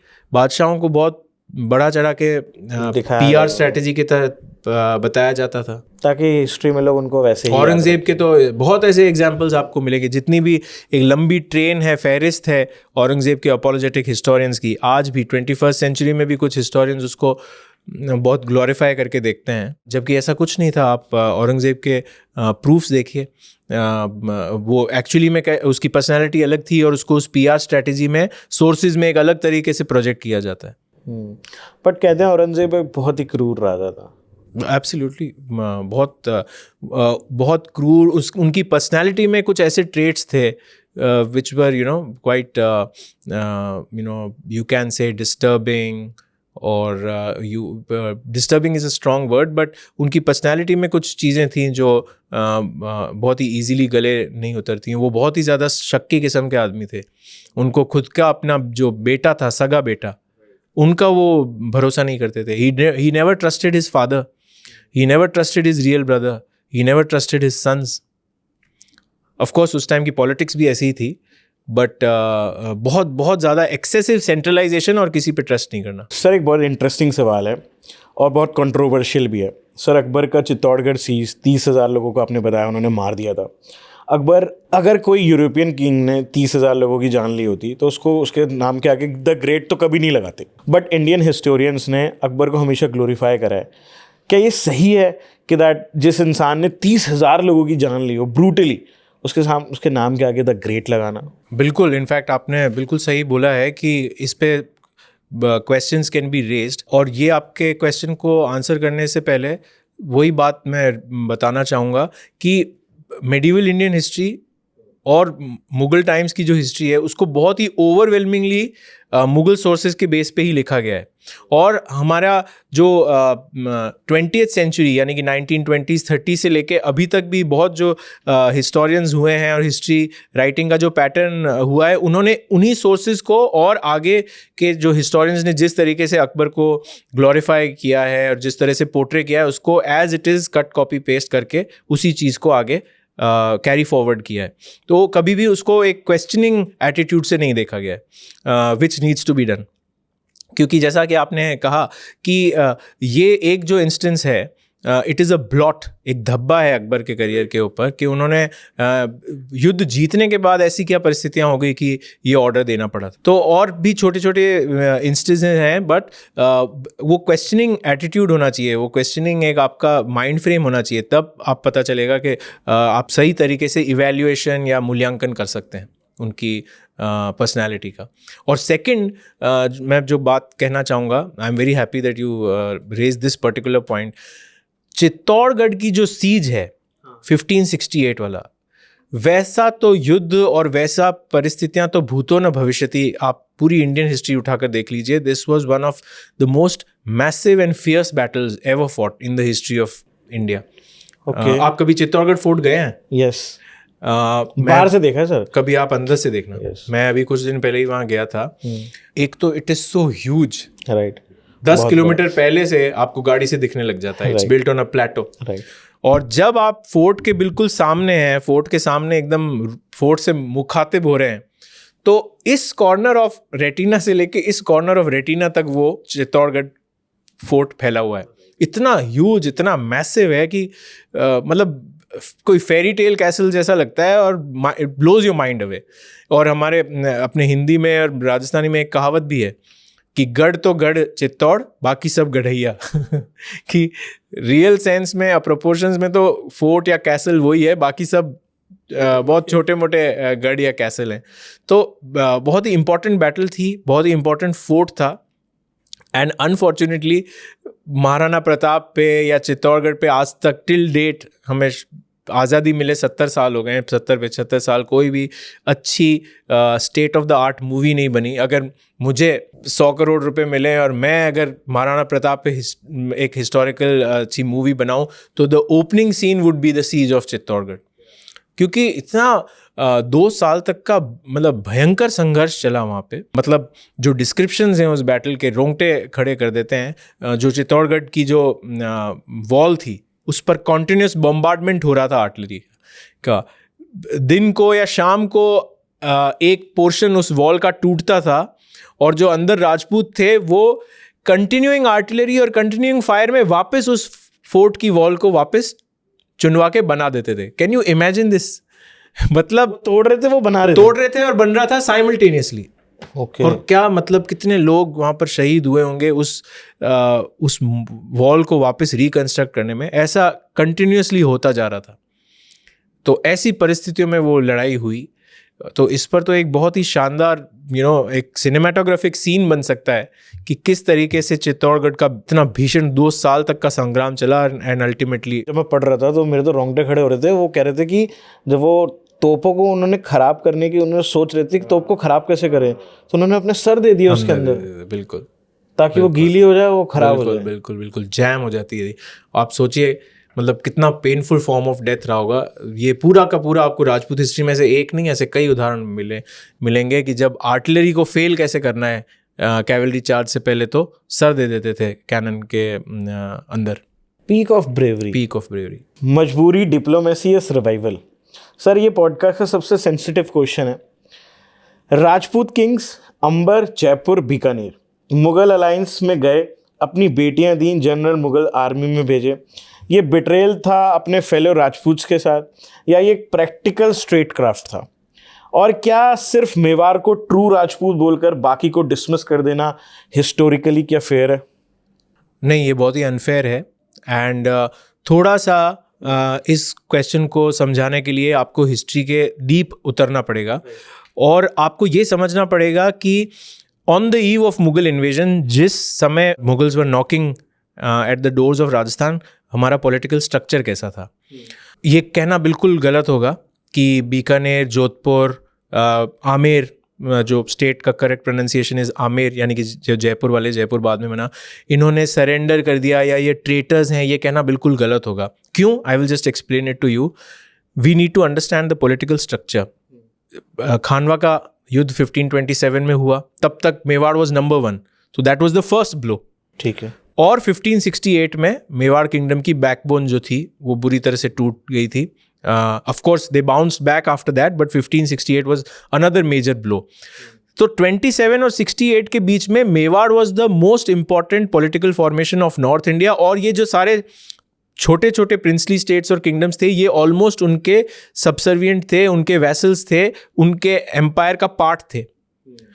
तो जब 1568 में अकबर जीता, जब आपने सबसे नंबर 1 पॉलिटिकल फॉर्मेशन को ही पूरी तरह से धूल चटा दी, उसको हरा दिया, तो अब जो बेचारे छोटे छोटे वाले हैं, उनके पास तो कोई ऑप्शन ही नहीं है, अपने सरेंडर हो जाएंगे। और 1568 में जब चित्तौड़ की बैटल हुई, उसके 2 साल बाद में नागौर में अकबर ने एक कॉन्फ्रेंस की थी।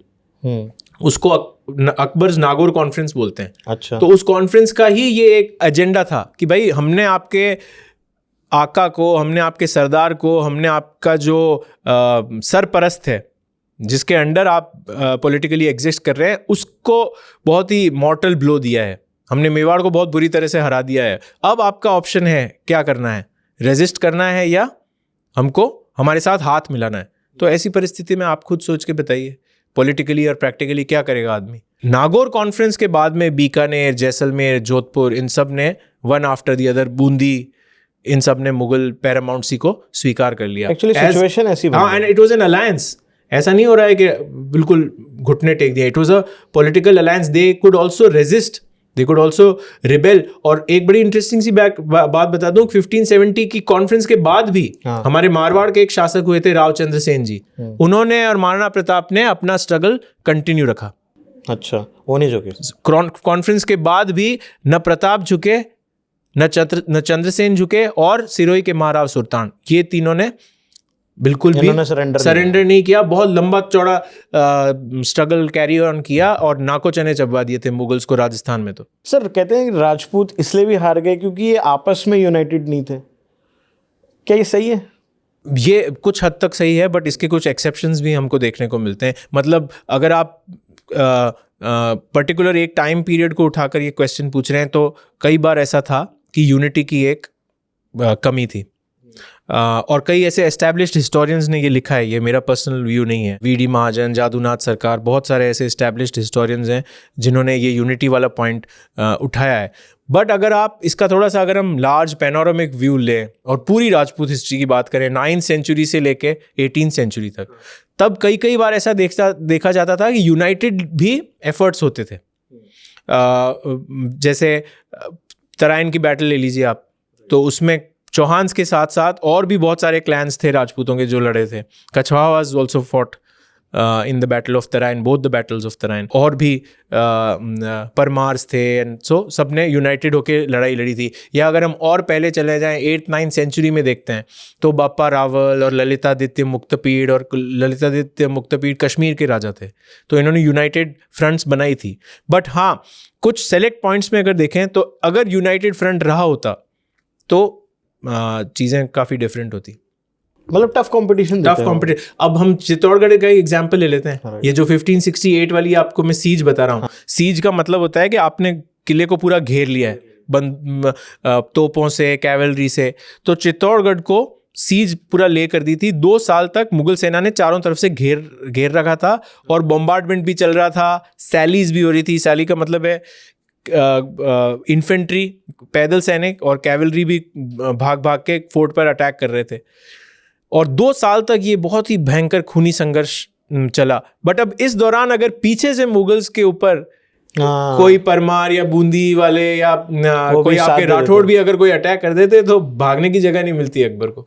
राइट। तो एक बहुत बड़ा लैक्यूने डिसयूनिटी था, डिस्पाइट ऑफ द फैक्ट कि कई दूसरी जगहों पर यूनाइटेड होकर भी लड़े। एंड मुगल्स इनसे ज्यादा यूनाइटेड थे। बिल्कुल, मुगल्स वो तो बिल्कुल they were far more because of religious fact, या फिर ऐसे ही उनको ये था they were outsiders, they had no other option. तो ऑप्शन ही नहीं। आज अगर कोई दूसरे के घर में जाके लड़ाई करता है तो वो जो असेलेंट है, 3-4 अगर लोग जाते हैं तो उनको तो यूनाइटेड रहना ही पड़ेगा। Their desperation would be broken otherwise. Sir एक मिथ है कि राजा सांगा ने बाबर को इंडिया बुलाया था, क्या ये सही है? ये भी बिल्कुल, जैसा कि मैंने आपको अपने डिस्कशन में शुरू में बताया था, ये एक बहुत ही शुगर कोटेड लाए है जो हमको बाबरनामे में देखने को मिलता है। और ऐसे कई प्रेजुडिसेस आपको मुगल सोर्सेज में देखने को मिलेंगे। अगर आप मैं ये नहीं कह रहा हूँ कि आप मेरे व्यू को सब्सक्राइब कीजिए या मैं जो आपको कह रहा हूँ उस आधार पर ये बात सोचिए कि ये बात गलत है। आप लॉजिकली आप हिस्ट्री पढ़िए, इंडिया की हिस्ट्री पढ़िए, 15 से लेके 1527 तक क्या हो रहा था उसको आप पढ़िए और आप अपना लॉजिकल कंक्लूजन पे अराइव कीजिए, तो आपको बात समझ में आ जाएगी कि ऐसा बिल्कुल नहीं हुआ था। बाबर ये लिखता है कि पहले प्रॉमिस किया गया था सांगा के द्वारा कि आप इंडिया आ जाइए और इब्राहिम लोदी से हम मिलकर लड़ाई करेंगे और इस पैक्ट के तहत हम दिल्ली सल्तनत को हरा देंगे। बट अगर आप लॉजिकली 2-3 पॉइंट्स देखेंगे तो ये बिल्कुल ये पॉइंट ही सेल्फ डिफीटेड लगता है। सबसे पहली बात तो लॉजिकली ये है कि राणा सांगा को क्या ज़रूरत आ गई थी कि वो बाबर के सपोर्ट की वेट करेगा इब्राहिम खान लोदी जो दिल्ली का सुल्तान था उसको हराने के लिए, क्योंकि 2 बार दिल्ली सल्तनत को ऑलरेडी सांगा ने हरा दिया था। राइट। तो then if you are talking about Mughals and the Rajputs, तो बयाना के बैटल में मैंने आपको बताया बुरी तरह से हराया था बाबर को। तो ये एक बहुत ही लॉजिकली फॉलेशियस आर्ग्यूमेंट है और ये एक बाबरनामा का जो प्रेजुडिस है वो बताता है। Babur is trying to justify, वो खुद के अटैक को जस्टिफाई करने के लिए ये पूरी थ्योरी कॉन्कॉक्ट करता है कि मेरे को ऐसा लेटर भेजा गया था और बुलाया गया था और इसलिए मैंने मेवाड़ पे अटैक किया। मेवाड़ को हराए बगैर, मेवाड़ पे अटैक किए बगैर इंडिया तो भूल जाइए, नॉर्थ इंडिया में भी मुगल्स टिक नहीं सकते थे। तो उनको तो अटैक करना ही था। मेवाड़ से लोहा लिए बगैर आप नॉर्थ इंडिया में अपनी धाक नहीं जमा सकते थे। And this was the reason why such a long confrontation happened. Almost 100 साल तक ये कॉन्फ्रंटेशन चला है भाई। No historian, no writer as such has talked about it. This animosity, ये जो दुश्मनी थी मेवाड़ और मुगलों की, ये 1511 के पास शुरू होती है जो 1616 तक चलती है। तो 100 years का, can you imagine a war which is going on for 100 years। First world war 5 साल चला था, सेकेंड वर्ल्ड वॉर 5 साल चला था, यूएस की जो फर्स्ट वॉर हुई थी 1991 में वो 1.5 साल चली थी। 100 years तक कोई वॉर चल रही है, आप इमेजिन कर सकते हैं। एंड नो अदर हिस्टोरियन और writer has taken cognisance of this fact, या इसको इस एंगल से समझाया हो या देखा हो। ये तो Mewar Mughal war was a 100 year war. Akbar ने, अगर देखा जाए सर बाउंड्रीज वाइज, तो अकबर ने सबसे ज़्यादा इन्वेड करा पूरे इंडिया में और पूरे इंडिया को जीता। हाउ? नहीं, सबसे ज़्यादा जो जोग्राफिकल एक्सपेंस था मुगल एम्पायर का वो औरंगजेब के टाइम था। औरंगजेब के टाइम? हाँ, not on the time of Akbar. Akbar ने बहुत ज़्यादा लड़ाइयाँ की और एक्सपैंड किया एम्पायर को, बट जो सबसे पीक पर पहुंचा था मुगल एम्पायर वो औरंगजेब के टाइम था। ओके, मतलब औरंगजेब ने सबसे ज़्यादा एक्सपेंशन करा। हाँ जी। एंड फिर ये हारे कैसे, इनका ये लो पे कैसे आए Mughals? So Aurangzeb died in 1707। 1707 के बाद में मुगल एम्पायर डिसइंटीग्रेट होना शुरू हो गया। जो उनका सेंट्रल कमांड और अथॉरिटी थी वो धीरे धीरे धीरे वीक होने लग गई, और with in 10-15 years independent political formations emerge होने लग गई। और यहाँ पे तो ये बात भी कहना बहुत ही तर्क संगत है और ज़रूरी है कि मुगल डिसइंटीग्रेशन में मराठाओं का बहुत बड़ा योगदान था। जो शिवाजी ने ब्लो दिए थे वन आफ्टर द अदर, जो उन्होंने ब्लोज दिए औरंगजेब और मुगल हुकूमत को, और इस स्ट्रगल को जो बहुत ही हैंडसमली कैरी फॉरवर्ड किया गया, पहले संभाजी महाराज, छत्रपति शिवाजी महाराज के बाद में संभाजी महाराज, उनके बाद में राजा राम जी महाराज, शाहू जी महाराज तक, ये पूरा डेक्कन और साउथ इंडिया में तो जो पूरा बोरिया बिस्तर साफ हुआ मुगलों का, उसमें मराठाओं का जो संघर्ष था, और उन्होंने बहुत ही ब्रेवली अपना जो इंडिपेंडेंस था उसको एस्टैब्लिश किया। तो फिर उसके बाद में मुगल्स हर जगह से डिसइंटीग्रेट होना शुरू हो गया। नॉर्थ में सिख एम्पायर की फाउंडेशंस पड़ने लग गई। राजस्थान में Jaipur, Udaipur, Jodhpur in all senses independent हो चुके थे। डेक्कन में मराठास, और डेक्कन जो ईस्टर्न डेक्कन है उसमें निज़ाम्स, लखनऊ में अवध। तो इनको सक्सेसर स्टेट्स बोलते हैं हिस्ट्री में। तो सक्सेसर स्टेट्स बनने लगे थे। और 1739 में एक नादिर शाह करके इन्वेडर आया था पर्शिया से, ईरान से। नादिर शाह, ओके। उसने हमारे दिल्ली में बहुत ही बेरहमी से मुगल्स को लूटा था, अटैक किया था। जो शाहजहाँ ने बहुत ही बेचारे ने बहुत ही लाड कोड से उसने एक थ्रोन बनाया था, उसको पीकॉक थ्रोन बोलते हैं। तो उसको वो लूट के लेके गया। उस टाइम नादिर शाह ने 1739 में जो माल व असबाब लूट के ईरान लेके गया था, उसकी वैल्यूएशन थी around 3 crore eight that time. पता नहीं, तो हजारों crore. When the annual GDP of India would be somewhere around 1.25 crore. जब एनुअल GDP इतनी होती थी उस समय वो 3 करोड़ लूट के लेके गया था 1739। मतलब आज के डेट में हजारों करोड़, हजारों लाखों करोड़। तो this was a mortal blow to the Mughals 1739।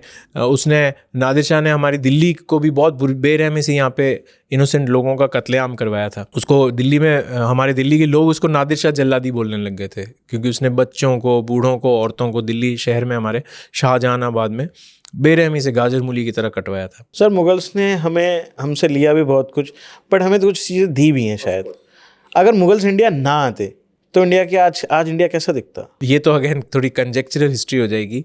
हम ये तो कंजेक्चर नहीं कर सकते हैं या इमेजिन नहीं कर सकते हैं कि इंडिया कैसे हुआ होगा। But what they have gifted us. But yes it can not be denied. They came as outsiders, they were foreigners, but then with generations उनका अमेलगमेशन हुआ, एकल्चरेशन हुआ। They were considering India as their homeland. उन्होंने बहुत अलग अलग तरीके से contribute भी किया, साइंस एंड टेक्नोलॉजी, लिटरेचर।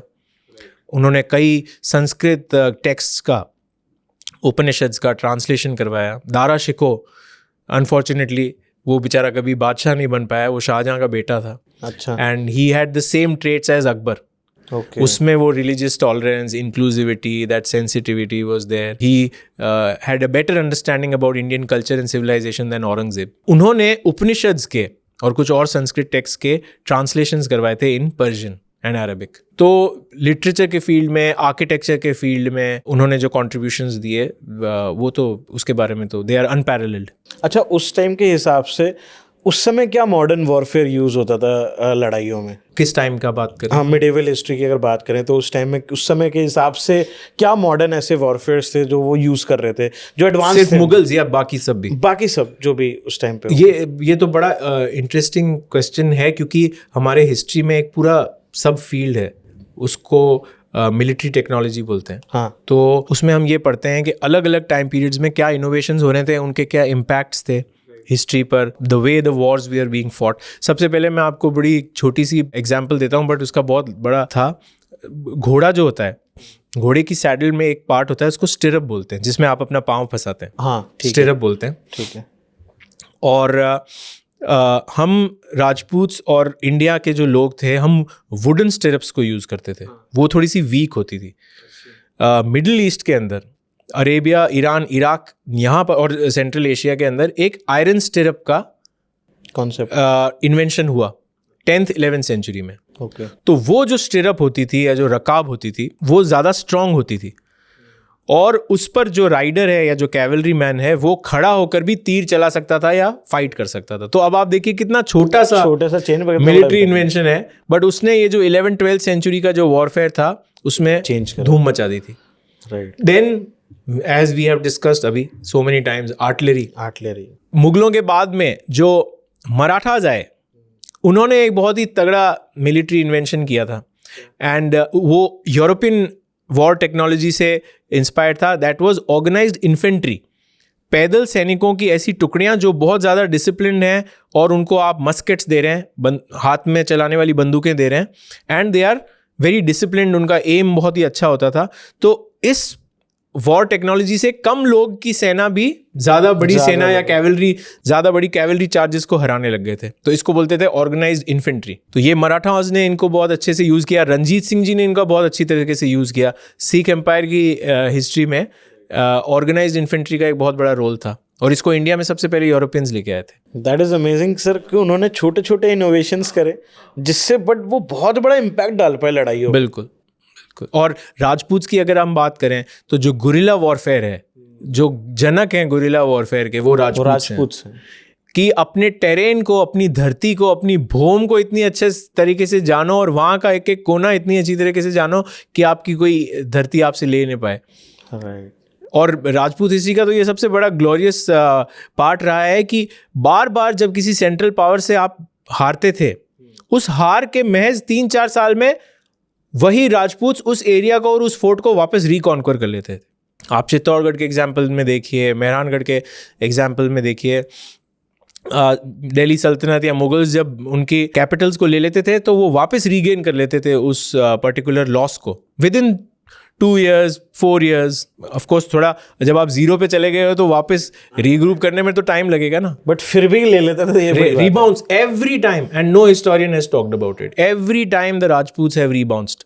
हार मानना था। हाँ, तो अपने टेरेन को, अपनी भूमि को इतनी अच्छी तरीके से जानो कि अगर आपको गुरिल्ला वॉरफेयर भी करना पड़े, वापस रीग्रुप करके भी अटैक करना पड़े, वापस आप अपनी लैंड को ले लो।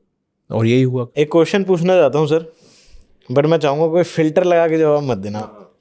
क्वेश्चन ये है कि अगर आपको इंडियन हिस्ट्री करिकुलम में एक चीज़ ऐड करनी हो और एक चीज़ हटानी हो तो वो चीज़ क्या होगी? अगर एक चीज़ ऐड करनी हो तो एक पूरा चैप्टर होगा on regional polities. Regional polities, okay. Regional जो पॉलिटिकल फॉर्मेशंस थे उसमें सब आ जाएंगे। राजपूत्स आएंगे उसमें, मराठास आएंगे, अहोम्स आएंगे, चोल्स आएंगे।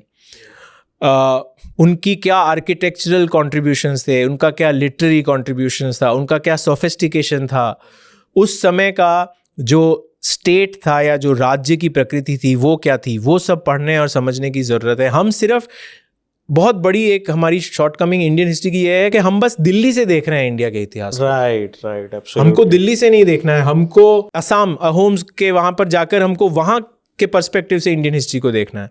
हमको जोधपुर, चित्तौड़गढ़, आमेर के पर्सपेक्टिव से देखना है। हमको सतारा, रायगढ़ के पर्सपेक्टिव से इंडियन हिस्ट्री को देखना है। हमको मदुराई के पर्सपेक्टिव से इंडियन हिस्ट्री को देखना है। हमको जो उड़ीसा के गजपतीस थे वहाँ के पर्सपेक्टिव से हिस्ट्री को देखना है। हम 1947 में इंडिपेंडेंट हो गए, Delhi became our capital, but India was not always like, you cannot look at entire India from the चश्मा ऑफ दिल्ली। राइट। तो regional पॉलिटीज would be one chapter जिसको मैं जोड़ना चाहूँगा। और हटाने की जब तक बात है, हिस्ट्री में कुछ हटाया नहीं जा सकता है। We can not invent history, जो हो चुका है वो तो हो चुका है। तो बट एक थोड़ा जुडिशियस एलोकेशन होना चाहिए, जिसका जितना हक है उतना है। ऐसा नहीं कि 11 में से 9 चैप्टर आप मुगल्स पे पढ़ा रहे हो और हल्दी घाटी और दिवेर के युद्ध में आपने 2 लाइनें लिख दी। और बल्कि बहुत ब्रेवरी के साथ ये युद्ध लड़े गए, बहुत कुछ सीखने को है। और एक मैं आपको यहाँ पे एक और बात जोड़ना चाहूँगा। It is my emotional outburst कह लो, या ये मेरा पर्सनल ओपिनियन है। देखिए, हिस्ट्री में ऐसा नहीं होता है कि अगर जैसे कोई वॉर हुई या बैटल हुई तो एक जना हारेगा, एक जना जीतेगा। अब हिस्ट्री में ये नहीं है कि आप सिर्फ जीते हुए आदमी की ही बात करो। राइट। जो हारा हुआ आदमी है, apart from the defeat, what were his social moorings, what were his belief systems, ये सब भी पढ़ना बहुत ज़रूरी है। और यहाँ पे भी अगर आप सेलेक्टिव हो जाएंगे कि उस जो हारे हुए जो पर्सन है उसका भी आप जो वापस रिकॉन्कर करने का स्ट्रगल है, या जो उसके जो पर्सपेक्टिव से जो हिस्ट्री लिखी गई है, हमारी पूरी जो मार्शल पोइट्री है, राजपूत की पूरी हिस्ट्री हमारी मार्शल पोइट्री में एनकैप्सुलेटेड है। ओरल मेमोरी, हम जनरेशन आफ्टर जनरेशन जो हमारा स्ट्रगल है उसको ओरल नैरेटिव के थ्रू एक पीढ़ी से दूसरी पीढ़ी तक पहुंचाते थे ताकि हमारी हिस्ट्री खत्म ना हो। मुगल्स तो अपनी हिस्ट्री लिख ही रहे थे कागज पर, हमारे तो 24 घंटे का लड़ाई चल रही थी, तो कागज पे लिखने का टाइम कब आएगा? तो दोहों में, छंदों में, छप्पयों में पूरा हमारा जो एटर्नल स्ट्रगल है वो ओरल हिस्ट्री में हमने एनकैप्सुलेट किया है। सो this my whole point is कि when you're trying to understand the history of India, इस ओरल हिस्ट्री को समझने की ज़रूरत है। यहाँ हमारा स्ट्रगल आपको समझ में आएगा कि हमने हार कर भी हमारे धर्म की रक्षा कैसे की, हमारी सिविलाइजेशनल इथॉस की रक्षा कैसे की, और आज जो आप और मैं और इतना इंडिपेंडेंस इंजॉय कर पा रहे हैं वो कहीं ना कहीं उस स्ट्रगल से रिलेटेड है। Right, absolutely right. एंड सबसे खूबसूरती की बात तो ये है सर कि इंडियन सिविलाइजेशन पे कितने ज़्यादा इन्वेड करा गया है। कभी मुगल्स ने करा, कभी ब्रिटिशर्स ने करा, बट फिर भी हम अपनी सिविलाइजेशन और अपनी हिस्ट्री को आज तक मेंटेन कर पाए। व्हाट अ वंडरफुल पॉइंट, बिल्कुल। So happy you have made this intelligent remark। आप इजिप्ट में देखिए, Right. आप ईरान में देखिए, जहाँ जहाँ इस्लाम गया वहाँ की जो मूल संस्कृति थी उसका सर्वनाश हो गया। विनाश भी नहीं, सर्वनाश। भारत, इंडिया, जम्बू द्वीप, ये एक ओनली एक जगह थी जहाँ पर इस्लाम के आक्रमणों के बावजूद भी और मतलब अनटोल्ड ब्रूटैलिटी जो हमारे लोगों ने सही, अनटोल्ड स्ट्रगल हमारे लोगों ने सहा अक्रॉस द कास्ट्स, उसके बावजूद भी हमने हमारे धर्म की रक्षा की। तो वो इसलिए हम इसीलिए बच पाए, वरना हमारा भी सिविलाइजेशन का सर्वनाश होता। There would not be a single Hindu alive today. Sir बहुत अच्छा लगा मुझे आज ये सारी बातें जानकर, और ये सब हमने चीज़ों पे व्यूअर्स को भी रोशनी डाली। My pleasure. बट मैं हिस्ट्री से हटकर एक चीज़ पूछना चाहता हूँ, ये हिस्ट्री प्रोफेसर सारे सीरियस क्यों होते हैं एकदम? या एक्चुअली मैं आई होप मैं उस कैटेगरी में नहीं आप नहीं हो, बट व्हेन आई सॉ अगर प्रोफेसर सब सुनो प्रोफेसर, तो आपको लगेगा कि इंसान बहुत सीरियस है। Exactly, very serious personality. Why it's so? मतलब personally speaking I never try to fit that bill. मतलब apart from history I do many other things, तो थोड़ा सा I agree with your point कि इतना बोरिंग नहीं होना चाहिए। बट इसका on a serious note explanation ये हो सकता है, देखिए हिस्ट्री और मैथ्स ये स्कूल में सबसे बोरिंग सब्जेक्ट्स होते हैं। आपके टीचर पे बहुत डिपेंड करता है कि वो either he'll make you fall in these subjects, fall in love with these subjects, or he will make you hate these subjects. Absolutely perfect. आप 2nd class, 6th class, 10th class में देखना, अगर आपकी history की teacher अच्छी है, fortunately I had a very good history teacher in school, तो we fell in love with our subject. और हिस्ट्री टीचर अगर बोरिंग होगा तो आपको हिस्ट्री से ज्यादा कोई नफरत किसी और सब्जेक्ट से नहीं। नींद भी आ जाती है सर क्लास में। एग्जैक्टली, डेट्स याद करना। मैथ में भी आप देखिए, जो मैथ के जीनियसेस होते हैं, आप कभी उनका इंटरव्यू पढ़ना, वो कहते हैं कि जब हम बच्चे थे हमको मैथ पढ़ाने वाला बहुत अच्छा था। तो हिस्ट्री टीचर को बोरिंग बनने की बिल्कुल ज़रूरत नहीं है। When I go and teach in JNU, I try to make my class very interactive. और कभी आप स्टूडेंट्स को किसी मॉन्यूमेंट पे लेके जाओ, आप उनको कोई मूवी रेकमेंड करो, कोई पीरियोडिक ड्रामा, तो उससे वो कोरिलेट करें। आप बस वो रट्टू तोते की तरह आके वो फैक्ट बता रहे हैं तो it becomes very boring and नहीं होना चाहिए। मतलब I totally agree with your fact के हिस्ट्री प्रोफेसर्स को बोरिंग तो बिल्कुल नहीं होना चाहिए। You should be a good story teller, you should know how to weave narratives और चीज़ों को कोरिलेट करके। जैसे मैं एक चीज़ यहाँ पे आपके और आपके व्यूअर्स को सजेस्ट करना चाहूँगा। मैंने रिसेंटली अभी एक बुक पढ़ी, युवाल नोआ हरारी करके एक इजरायली हिस्टोरियन है। युवाल नोआ हरारी, उनकी एक बुक है nexus. He is a world best seller. उनकी 4-5 बुक्स हैं वर्ल्ड। आप नेक्सस पढ़ना। और जो आपकी जो व्यूअर जनरेशन है which is into AI, right, तो वो AI को ह्यूमन हिस्ट्री से जोड़ के बता रहे हैं and he is predicting the future, so it is insane. तो ये आप बुक पढ़ना। And I think Harari is one historian who is not, I mean he is not boring at all, and he might appear to be boring, but जब आप उनको पढ़ते हो तो ही मेक्स योर माइंड मतलब really engage with history. तो वैसा होना चाहिए हिस्ट्री प्रोफेसर्स को। अच्छा सर, जैसे आप भी कभी यंग थे, अभी भी यंग ही हो मतलब thanks for the compliment, not that young but हाँ। या बट एक बच्चों में क्रेज रहता है, किसी को एस्ट्रोनॉट बनना होता है बचपन में, पायलट बनना होता है, कोई कहता है भाई डॉक्टर बनेंगे, इंजीनियर बनेंगे, बट हिस्ट्री प्रोफेसर बनना, ये कहाँ से आपने लिंक करा, कैसे, हाउ इट्स हैपेंड? यार actually the family that I come from, तो बचपन से पैदा होने के बाद से ही there was so much of history around us कि 3-4 साल के I was very close to my grandfather, both my data, that is my dadusa, I mean my dadaji, and my nanusa, which is my nanaji. And वो जब शाम को drinks कर रहे होते थे तो मुझे पास बिठा लेते थे, वो एंड उनके फ्रेंड्स जो होते थे वो पता नहीं पुराने ज़माने के किस्से और बैटल्स की कहानियाँ, और उस बैटल में तो ऐसे हो गया था।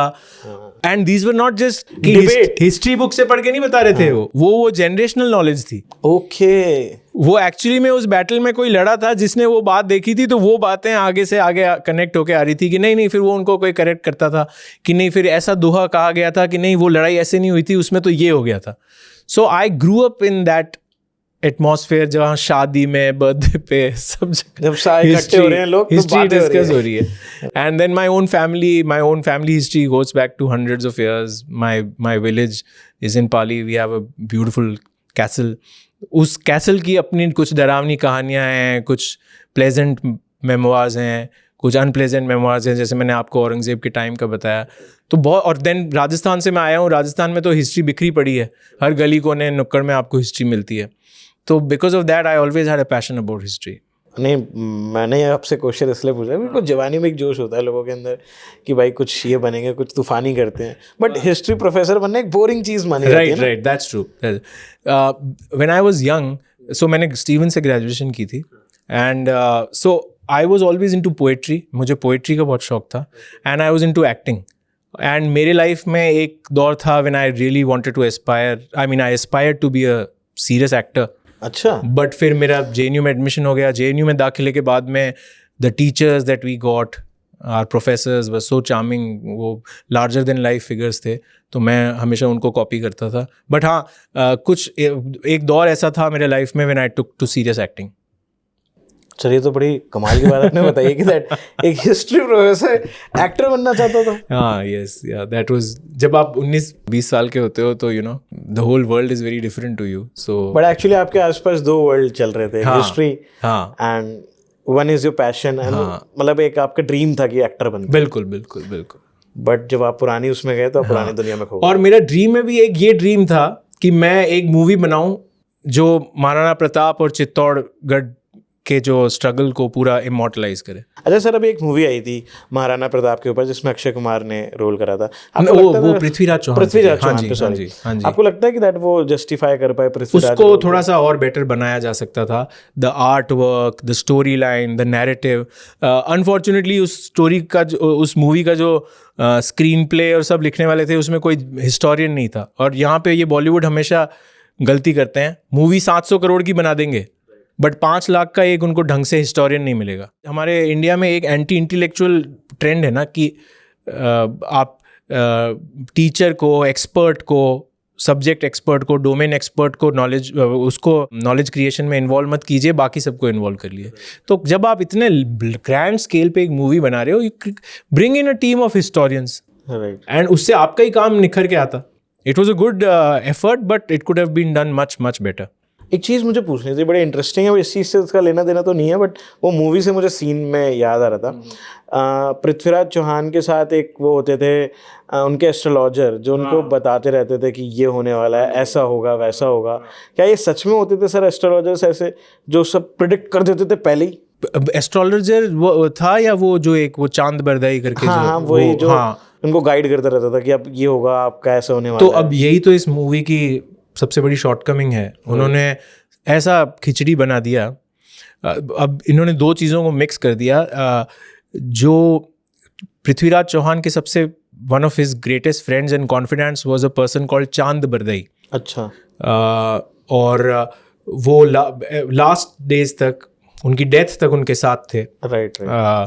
तो वो एक अलग कैरेक्टर था। और एस्ट्रोलॉजी, इंडिया के सारे किंग्स भले ही वो राजपूत हों या किसी और कम्युनिटी के, दे एस्ट्रोलॉजर्स पे बहुत ज़्यादा रिलायंस होता था। मुगल्स भी एस्ट्रोलॉजी में बिलीव करते थे, not just Hindu astrology but Islamic astrology also, but और हिंदू एस्ट्रोलॉजर्स को भी उनको वो बहुत मानते थे छोटी छोटी रिचुअल्स में। तो वो ये पृथ्वीराज मूवी में ये दोनों मिक्स हो गए। तो एस्ट्रोलॉजीज और एस्ट्रोलॉजर्स का थोड़ा बहुत सिग्निफिकेंस था, बट ऐसा नहीं है कि हर चीज़ पूछ के कर रहे हैं। अब कल को आपके दरवाजे के बाहर एनिमी है तो आप मुहूर्त ढूंढ के थोड़ी लड़ाई करने जाएंगे, तो वहाँ तो आपको लड़ाई करनी है। बट ये एंशिएंट शादी में, शादी त्योहारों में of course astrology was consulted, but it was not like कि every decision would be based on the suggestions of actually बस मैंने इसलिए पूछा क्योंकि मैंने देखा था, तो बस ये जानना चाहता था ये चीज एंशिएंट से चली आ रही है दैट। हाँ, बट वो जैसे जिस तरीके से उसका पूरा चित्रण किया गया है, पोर्ट्रेल किया गया है, it is not like that. History doesn't work that ways. Thank you for your great time sir, बहुत मजा आया मुझे आपके साथ बात करके। मतलब 1.5-2 घंटे हो चुके हैं हमें बात करते हैं। एग्जैक्टली और हमें पता नहीं चल पा रहा है, और ऐसा लग रहा है कि और लंबी चलनी चाहिए और लंबी चलनी चाहिए और इस पे टॉपिक्स ऐड करते जाओ। It's never ending topic. But thank you for joining the Prateek show sir. My pleasure. And मैं चाहूंगा कि आप जब भी आगे टाइम निकाल पाए तो हम आगे इसके बारे में बढ़ें और चीज़ों पे डिस्कस आउट करें इंडियन की मेडिवल हिस्ट्री पे। Thank you so much sir. Thank you Prateek for having me here. एंड अगला एपिसोड आपके साथ जल्दी शूट करेंगे। और एक चीज़ मैं आपसे चाहता हूँ व्यूअर्स, अगर आपको ये एपिसोड अच्छा लगे तो कमेंट करके प्लीज़ आप बताना कि आप सर को दोबारा चैनल पे देखना चाहते हो, क्योंकि तभी बुला पाऊंगा सर को। Thank you so much. Thank you so much sir. Thank you. हाँ भाई, कैसा लगा आपको पॉडकास्ट? अगर आपको पॉडकास्ट में मजा आया है, जेन्युइनली आपको बहुत कुछ सीखने को मिला, आपको हिस्ट्री की वो बातें पता चल पाई जो अभी तक आपको नहीं पता थी, तो कमेंट करके मुझे जरूर बताना। और ये पॉडकास्ट शेयर कर देना उन लोगों के साथ जो समझते हैं कि राजपूत किंगडम या फिर राजपूत डायनेस्टी कमजोर थे, वीक थे कंपेरेटिव टू मुगल्स, जो नहीं जानते रियलिटी मुगल्स की भी। उनके साथ इस पॉडकास्ट को जरूर शेयर करना। मैं मिलूंगा किसी अगले इंटरेस्टिंग टॉपिक पे, बट उससे पहले अगर तुमने मेरे चैनल को सब्सक्राइब नहीं करा है तो चैनल को सब्सक्राइब करना बिल्कुल फ्री ऑफ कॉस्ट होता है। आप सब्सक्राइब करते हो, मेरे को मोटिवेशन मिलती है, मेरे पास पावर आती है कि मैं ऐसे और गेस्टों को इनवाइट कर सकूं। तो अगर आप चाहते हो कि मैं आपके लिए ऐसे गेस्ट लाता रहूं तो चैनल को सब्सक्राइब कर दो। मिलूंगा किसी अगले पॉडकास्ट में, तब तक अपना ध्यान रखो, खुश रहो। जय हिंद, वंदे मातरम।